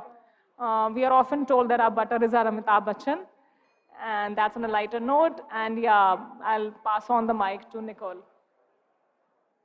Great, thank you. Thank you, Sonal. Good evening, good afternoon, everyone. My name is Nicole Rock. I work as a Senior Innovation Specialist at the Good Food Institute India. For those of you who are not yet familiar with our work, the Good Food Institute India is part of a network of non-profit agencies with offices in 6 key regions, including India. Put simply, as an organization, we work with entrepreneurs, we work with scientists, we work with stakeholders across industry that are working on building a more sustainable, just protein supply system. A key question that drives all of our work across all of these regions is how are we going to feed 10 billion people by 2050? As populations increase, we're going to need food systems that will supply protein at scale to address an expansion in demand due to upward mobility, increased urbanization, and changing demographics, a lot of which that we're seeing in India already. So one such solution that we work on with our stakeholders is smart proteins. In our definition of smart proteins, we include plant-based proteins, of course, which is why we're all here, as well as fermentation-derived and cultivated meat as well. Globally, there are over 1,000 startups active in the plant-based protein space, and we're excited to see so much activity happening around us today. And actually seeing products come to market, which is super exciting. When I joined GFI 2 years ago, people still didn't understand the difference between soya nuggets and plant-based meat. And I don't think that that's an issue any longer. You have products that are in the market that are getting closer and closer to suiting tastes, not just globally, but for the Indian palate as well. As per early analysis that GFI India has done with Deloitte on the economic modeling of the potential for this sector, we're seeing very exciting signs. We project that by 2030, this industry could be worth over $4 billion with a path for 10x growth by 2040. Apart from that, what also makes us really excited about this industry is the potential for creating new jobs. By 2030, we project that this industry alone could create 4 lakh jobs across not just protein processing and developing innovative products, but across the entire value chain as well. Apart from that, we're seeing early signs of plant-based proteins entering the mainstream. Shah Rukh Khan tweeted the launch of Imagine Meats a couple of months ago. We have Good Dot here, who signed, gold medal Olympic medalist Neeraj Chopra as their brand ambassador. We have Blue Tribe here, that announced, Virat Kohli and Anushka Sharma as part of their brand partnership. And so we're really excited to see the fact that plant proteins is genuinely entering the mainstream in India. These partnerships support in building category awareness and building awareness about these products in general, which is exactly what we need to hit that, those 2030 projections at least. Apart from that, there are a whole host of value chain players that have entered the market. We have ITC here today. We have a bunch of, international MNCs as well as Indian companies across ingredient supply, equipment suppliers, co-manufacturers, distribution partners, really building out the entire landscape for growth of this sector in India.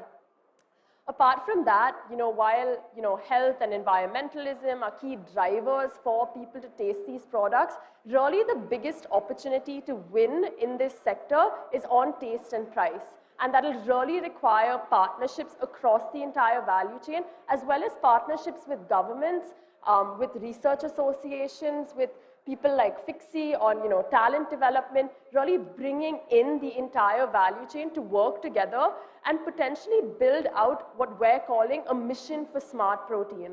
We're really going to need coordinated effort across business, across science and policy, and I'm excited to be sitting here today with this, this panel that constitutes startups and investors and government officials and industry associations and research institutes, because really it's going to be all of us that really drive growth and progress of this sector. Thank you.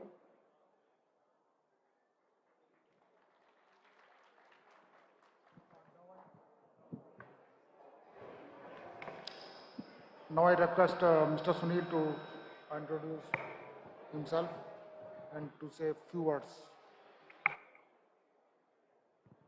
Thank you very much. I would like to introduce myself. I am Sunil Kumar Marwa. I am the CEO of FIXI, which is the Sector Skill Council for Food Processing, which comes under the Ministry of Skill Development and Entrepreneurship. And we also work very closely with the Ministry of Food Processing. Our job actually is to create skilled manpower for the food processing sector. And we have taken the smart proteins as a major project, smart proteins or the plant-based proteins. Thanks to the initial advocacy from GFI, we have actually put together a curriculum which would help people to get into this sector. Please understand that it's very easy to talk about smart proteins or talk about various kinds of plant-based products. But this is a cross-functional discipline where you have to be looking at agricultural inputs, you'll have to be looking at taste, texture, presentation, production, the quality standards, the shelf life. So it is not something which can be learned by doing a particular course. So we have created this curriculum, which is a cross-disciplinary curriculum, which takes what is required to become an innovation specialist. And initially we are not looking at isolates because that's an area which we have left aside for the time being, which we will do later. And because entrepreneurs, we have taken this project more for entrepreneurship. So how do you market this product? How do you do tasting studies?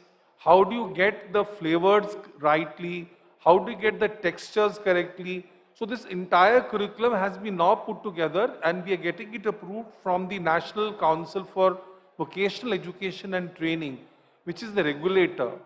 Once that is done, then the participant handbook and the facilitator guide will be rolled out. It will be made available to universities and colleges which are into food technology. It will be introduced as an elective subject for students who are studying BSc in food processing or BTech in food processing, and they should be able to pick up, which is in line with the new education policy, an additional skill which goes beyond academics. So people would be invited to do this course out of sheer interest or who want to become entrepreneurs so that we are able to contribute to the growth of this sector. Because more and more people are required to come in if we are talking of billions of dollars of potential for plant-based products, but then they have to be people who can actually realize that potential. People who know how to innovate very importantly. But we have seen the products that we have seen right now in the market are very basic products. We are not really looking at the B2B segment, the quick serve sector which requires different quality, different levels of production, different volumes. If you are wanting to do a burger with McDonald's which is based on this, so you can imagine the kind of volume which will have to be created, the capacity which will have to be created. So that competency the industry will have to build up later on. But first we must know how to innovate, how to understand the customer tastes, how to cater to those customer tastes is very, very important. And it's very simple to say customer tastes. We are sitting in India. If you look at the taste of people, it is not uniform. What people like to eat in south of India is very different from what people like to eat in the east of India. So that's a very big challenge. So we are hoping that we would be able to contribute to the overall body of knowledge which is available, and we would actually help people to get into the business of plant proteins, to set up the units that they have, and to create value from the agricultural products, whether it is groundnuts or whether it is lentils.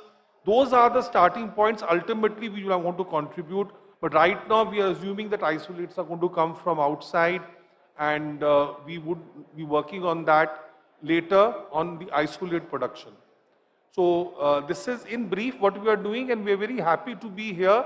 And thanks to Sanjay and his team, this has given us an opportunity to showcase the competency that we have developed in the last 1 year or so. Thank you very much. Thank you, Mr. Sunil. Now I request next panelist to introduce. Good afternoon again. My name is Ashu Phake. I'm head of frozen foods at ITC.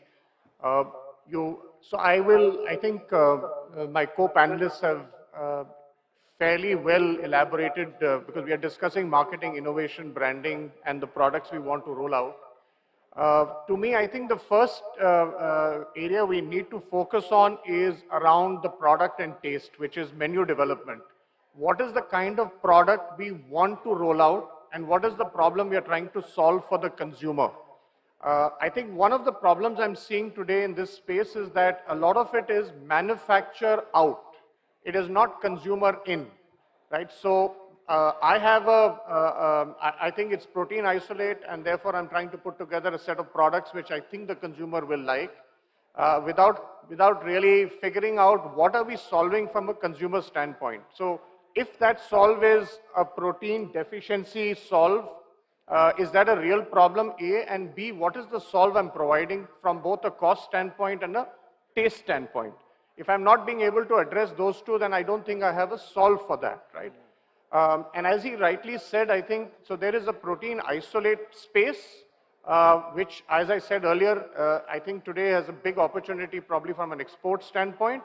But there's a real big space around plant-based products domestically from agriculture produce, whether it's jackfruit, sweet potato, beetroot, lentils, that you can create and come out with various formats in that. I think there's a lot of unlock that can happen, provided we get the product right in terms of the recipe and the menu development. That's one.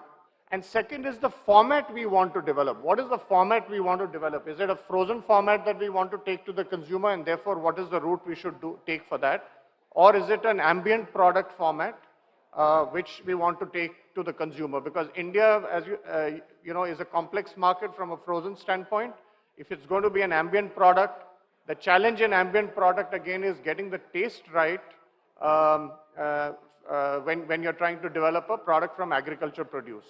So I would rather, focus from a consumer in perspective in terms of what are the products I want to take to the consumer, the format I want to take, and the kind of menu development I want to do before I start building on capacities and my kind of the units I want to set up. And I'm talking domestic India. The opportunity is huge. We know that. The market size we know the agriculture produce and inputs, ingredients that we have as a country. It lends itself to that, but I'm not so sure that we're spending enough time there versus trying to do a cut-paste job after looking at what the global markets are kind of building towards. So that's my small piece on this. Thank you. Thank you, Mr. Ashu. Next panelist, please. Right. Good afternoon. I'm Pranav. I head the investment team at Ahimsa VC. I think next time I should speak first because I think most of the points have been covered, what I wanted to mention. But yeah, coming back to the topic of innovation, as a VC, of course, our bread and butter is, looking for the next big tech or the next big thing that will disrupt.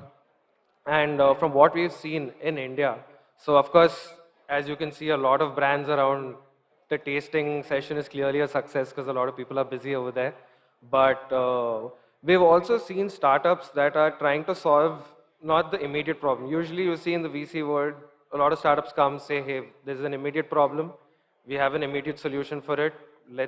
We can do this much revenue and that's the valuation. But we've seen startups that are addressing issues that plant-based companies, not only in India, but globally, that they are going to face, say, 5 to 10 years down the line. So the main argument that you'd see, say, someone from the meat industry would be, hey, we're not getting enough proteins, the amino acid profile is not perfect. How are you going to challenge that? Or how are you going to meet that expectation, right? I've actually spoken to 2 to 3 ingredient companies in India who are not in the market yet, but their solution is not regional, their solution is not Indian, but it is truly global. And it's not only for the plant-based meat sector, but in the food sector in general. So that is what we're hoping to see. But one thing, of course, for any plant-based startup or any sort of sector, if you see right from dairy to EV, there's been a lot of government support which has pushed that. From the white revolution to the current craze in EV. I mean, 4 years back, who was even talking about electronic vehicles, right? So it's awesome to see PBFI working closely with government bodies. In fact, when I just joined Ahimsa, this is the first thing even I was thinking as to how we could, probably get the government involved, because still they are going to come in and, try to help spread awareness and at the same time, help these industries grow. It's not really going to get in the mainstream. You can spend a lot of marketing dollars and try to, be present in almost every store and every retail store, but unless the government is saying, hey guys, this is actually good for health, or hey, this is actually going to solve a huger issue. Because, I mean, right now I'm pretty sure all of you are aware of the food crisis, that situation that we're facing. And again, we're not going to see it 5 years from now, 10 years from now. But when you hear stuff like, India has double the number of cows in the US, but has half the productivity, it gets you thinking that, this problem is not going to come 20 years, but probably 50 years from now. And we have to start thinking from that direction, which is why, again, innovation is key. So what we are hoping to see is, of course, apart from the current crop of plant-based products, we're hoping to see more deep tech companies coming out of this space, where you're making milk in a lab or meat in a lab. And of course, more innovation in the plant-based products as well, not following the same formats, but trying to innovate it to move more from a frozen food point of view to a daily meal. And at the same time, make it inexpensive as well. So hoping to see that, and yeah, that's my 2 cents on this space. Thank you.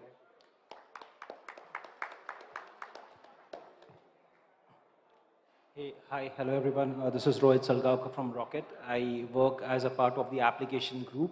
So I think most of the points are already covered by my co-panelists, but then I think this is one of the disadvantages of having a long panel.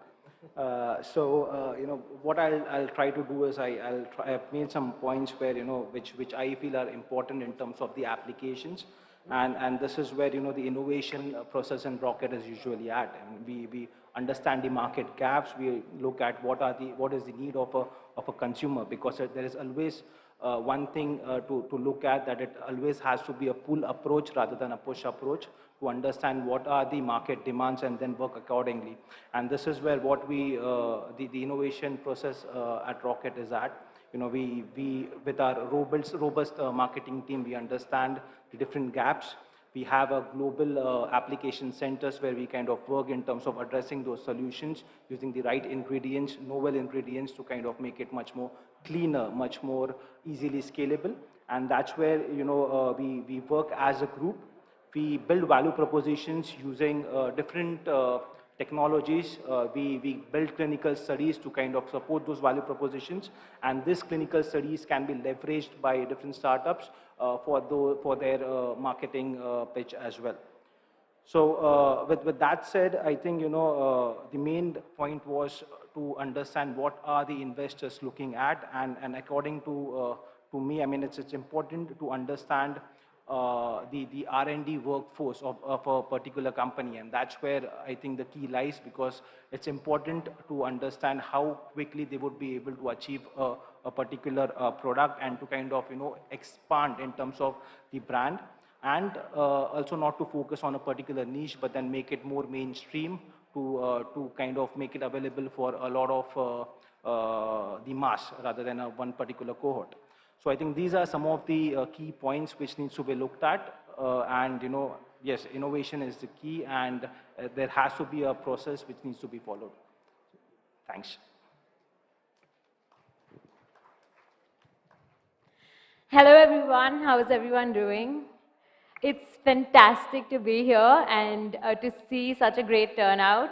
I'm Palak and I'm the founder of Vegan First. It's India's first vegan magazine. I actually have it here with me. You know, when we started in 2015, and there were very few vegan brands out there, there were very few vegans, in fact, very few people who were following a plant-based diet. Right now, I feel I'm in a different country. It's just amazing. And I think it's amazing that Sanjay Sethi has pulled it off with his team in such a short time. So I won't take much of your time, but I want to just tell you a little bit about what we do.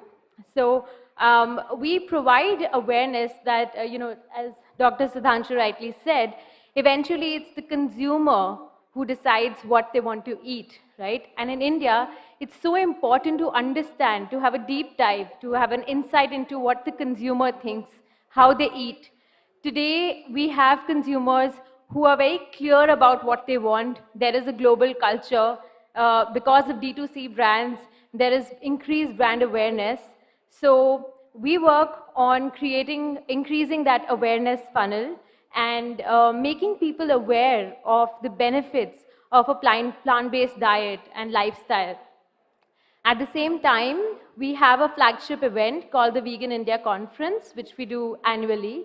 And with that, we push alternatives and also offer support to anybody, different type of stakeholders who want to enter the market. A simple example is that we, in fact, spoke to hospitals, and some of them, leading nutritionists, said that there are so many people who are lactose intolerant, but we don't have affordable, nutritious solutions. And the fact is that we do. There are some excellent plant-based entrepreneurs present here. So definitely we need more of such gatherings to bridge that gap. Apart from that, I have worked with FSSAI for their task force on vegan foods in creating the regulatory framework and guidelines. And we're very honored to see that the government is now taking active interest in the sector. We also represent the India chapter of the World Vegan Organization. And aside of that, I think it's so important now to get your branding and your positioning right as plant-based foods, because today's consumer is more aware. They don't know, they don't mind if it is a plant-based food or not, but since they might have some dietary restrictions such as, they might need products which are keto-friendly or diabetic-friendly. So they need to have a very clear understanding of what would be the value that the product would provide to them at the end. And I do appreciate some of the thoughts shared here by the speakers, where they mentioned that there are two types of food groups: accidentally vegan, and then there are some food groups where you're looking at protein isolates and processing them to give larger protein quantities. Well, in India, the target consumer is also a flexitarian, where a lot of people who are maybe vegans don't end up eating plant-based meats, but a lot of non-vegans do. So it's an exciting time to be here, and it's very important to have more reports and more studies on consumer trends in India. Looking forward to your thoughts as well. Thank you. Thank you, ma'am. Next participant, please. Good afternoon. I'm Ritoja Basu. I'm the Deputy Director for CII Food and Agriculture Center of Excellence. I won't take up too much of your time. I can see people getting restless for lunch. So the role that plant-based foods can play towards transforming food systems has been quite well established. We have heard several of our speakers during the inaugural session today speak about how plant-based foods can allow for sustainable production methodologies. A recent Bain report has stated that brands that are seen as sustainable actually grow twice as fast as their counterparts. However, currently in the Indian scenario, value-added plant-based foods, the market for that is limited to the urban affluent section. And towards bringing in the real plant-based food revolution in India, the key lies in unlocking a deeper market penetration into the Tier 2 and Tier 3 cities. So towards that, there are three things that need to be kept in mind. One, of course, is the taste palette of the Indian consumer. We have a specific acclimatization towards spice levels which are different from global counterparts, and it is not homogeneous across the country, as it was mentioned. So that is the first priority. I think we are on a good track on the taste front, it seems, so that's a positive. Second thing is the affordability. So Indian consumers are also very price sensitive and are accustomed to certain price points in their food consumption basket. And the third point is, of course, accessibility. As much as we are seeing plant-based foods on e-retail portals and on large-scale retail chains, going forward, there is a need to bring the distribution to the local kirana stores and to our local standalone convenience stores, which is where the majority of India still shops. Towards achieving this, partnerships can be leveraged as actions for change. So partnerships between industry and startups. Globally, there has been a lot of cases. For example, the partnership between Imagine and I think it was Burger King, who launched their Impossible Whopper, which saw 40% increase in sales. So these sort of partnerships allow for an instant increase in market access for smaller emerging companies that would otherwise take a longer time. B2B partnerships are also being seen where many plant-based products are made using third-party protein structure mixed with the company's spices. That also is helping in cost optimization. And thirdly, of course, partnerships towards research for developing equipments and machinery for optimizing the cost of production. The cost of production for ready-to-eat meals in general in India is high because we are dependent upon importing machinery. And these machinery and equipment need to be further customized because Indian products, especially gravy-based products, require a specific set of equipments, which is again a cost-intensive process. So partnerships towards Make in India equipment that would help lower the cost of production would be the third point. So briefly, I think all other points have been very well covered. Thank you. Thank you very much. And from APEDA point of view, I just want to apply some things more in addition to whatever has been spoken by all the panelists and other participants in the past. In the recent past, APEDA has constituted a committee for formulation of the standards on the vegan products. And APEDA is also formulating an export promotion plan for the vegan products. We have constituted a committee for that also. Recently, we have to promote the agriculture exports. So in the agriculture export basket, the vegan products or the plant-based products has to play a major role because it is an upcoming stream in the international market, and there are some data are available even in the USA. More than 500% consumers have shifted their food diet from the non-veg food to the vegetarian food. And APEDA is in touch with the USA, Canada, China and European countries through embassy for getting their standards and the quality regimes, parameters and everything.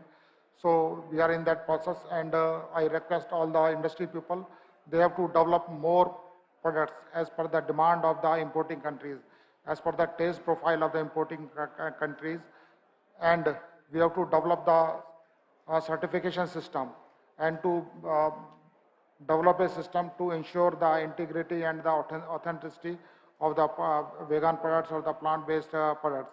So I request the industry to develop the products where they use the herbal and medicine plants and inform the fortification and the enrichment. So various health disorders and the ailments for presently are being treated through the medicines. So in place of the medicines, you may use these fortified foods for the treating the ailments or the disorders.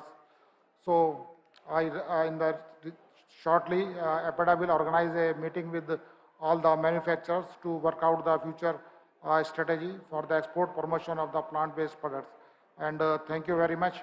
And I request all the viewers, if they have some questions, they can ask. You are welcome for the question. Thank you very much.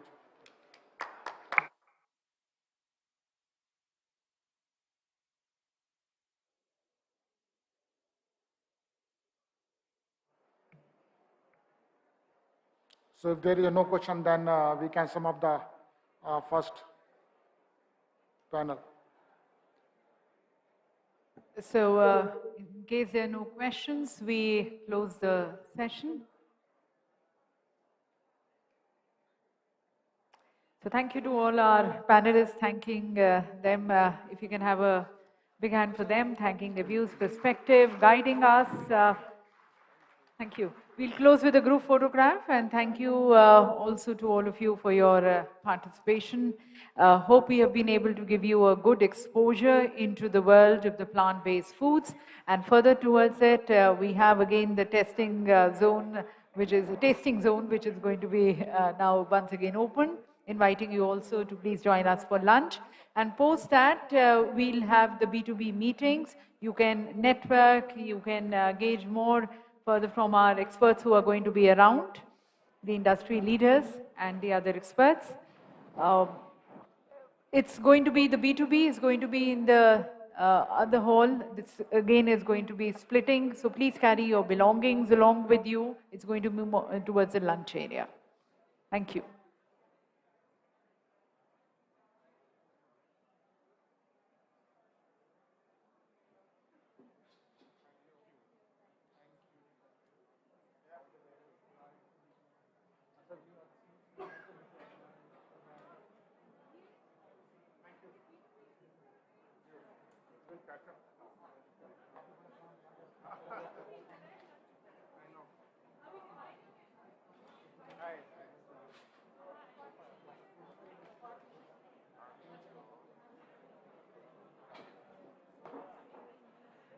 Ladies and gentlemen, for the convenience of all, we are going to be having B2B this side and the lunch the other side. So this is going to be getting partitioned, this hall. You're requested to kindly first have your lunch and then post-lunch the B2B sessions. Thank you again.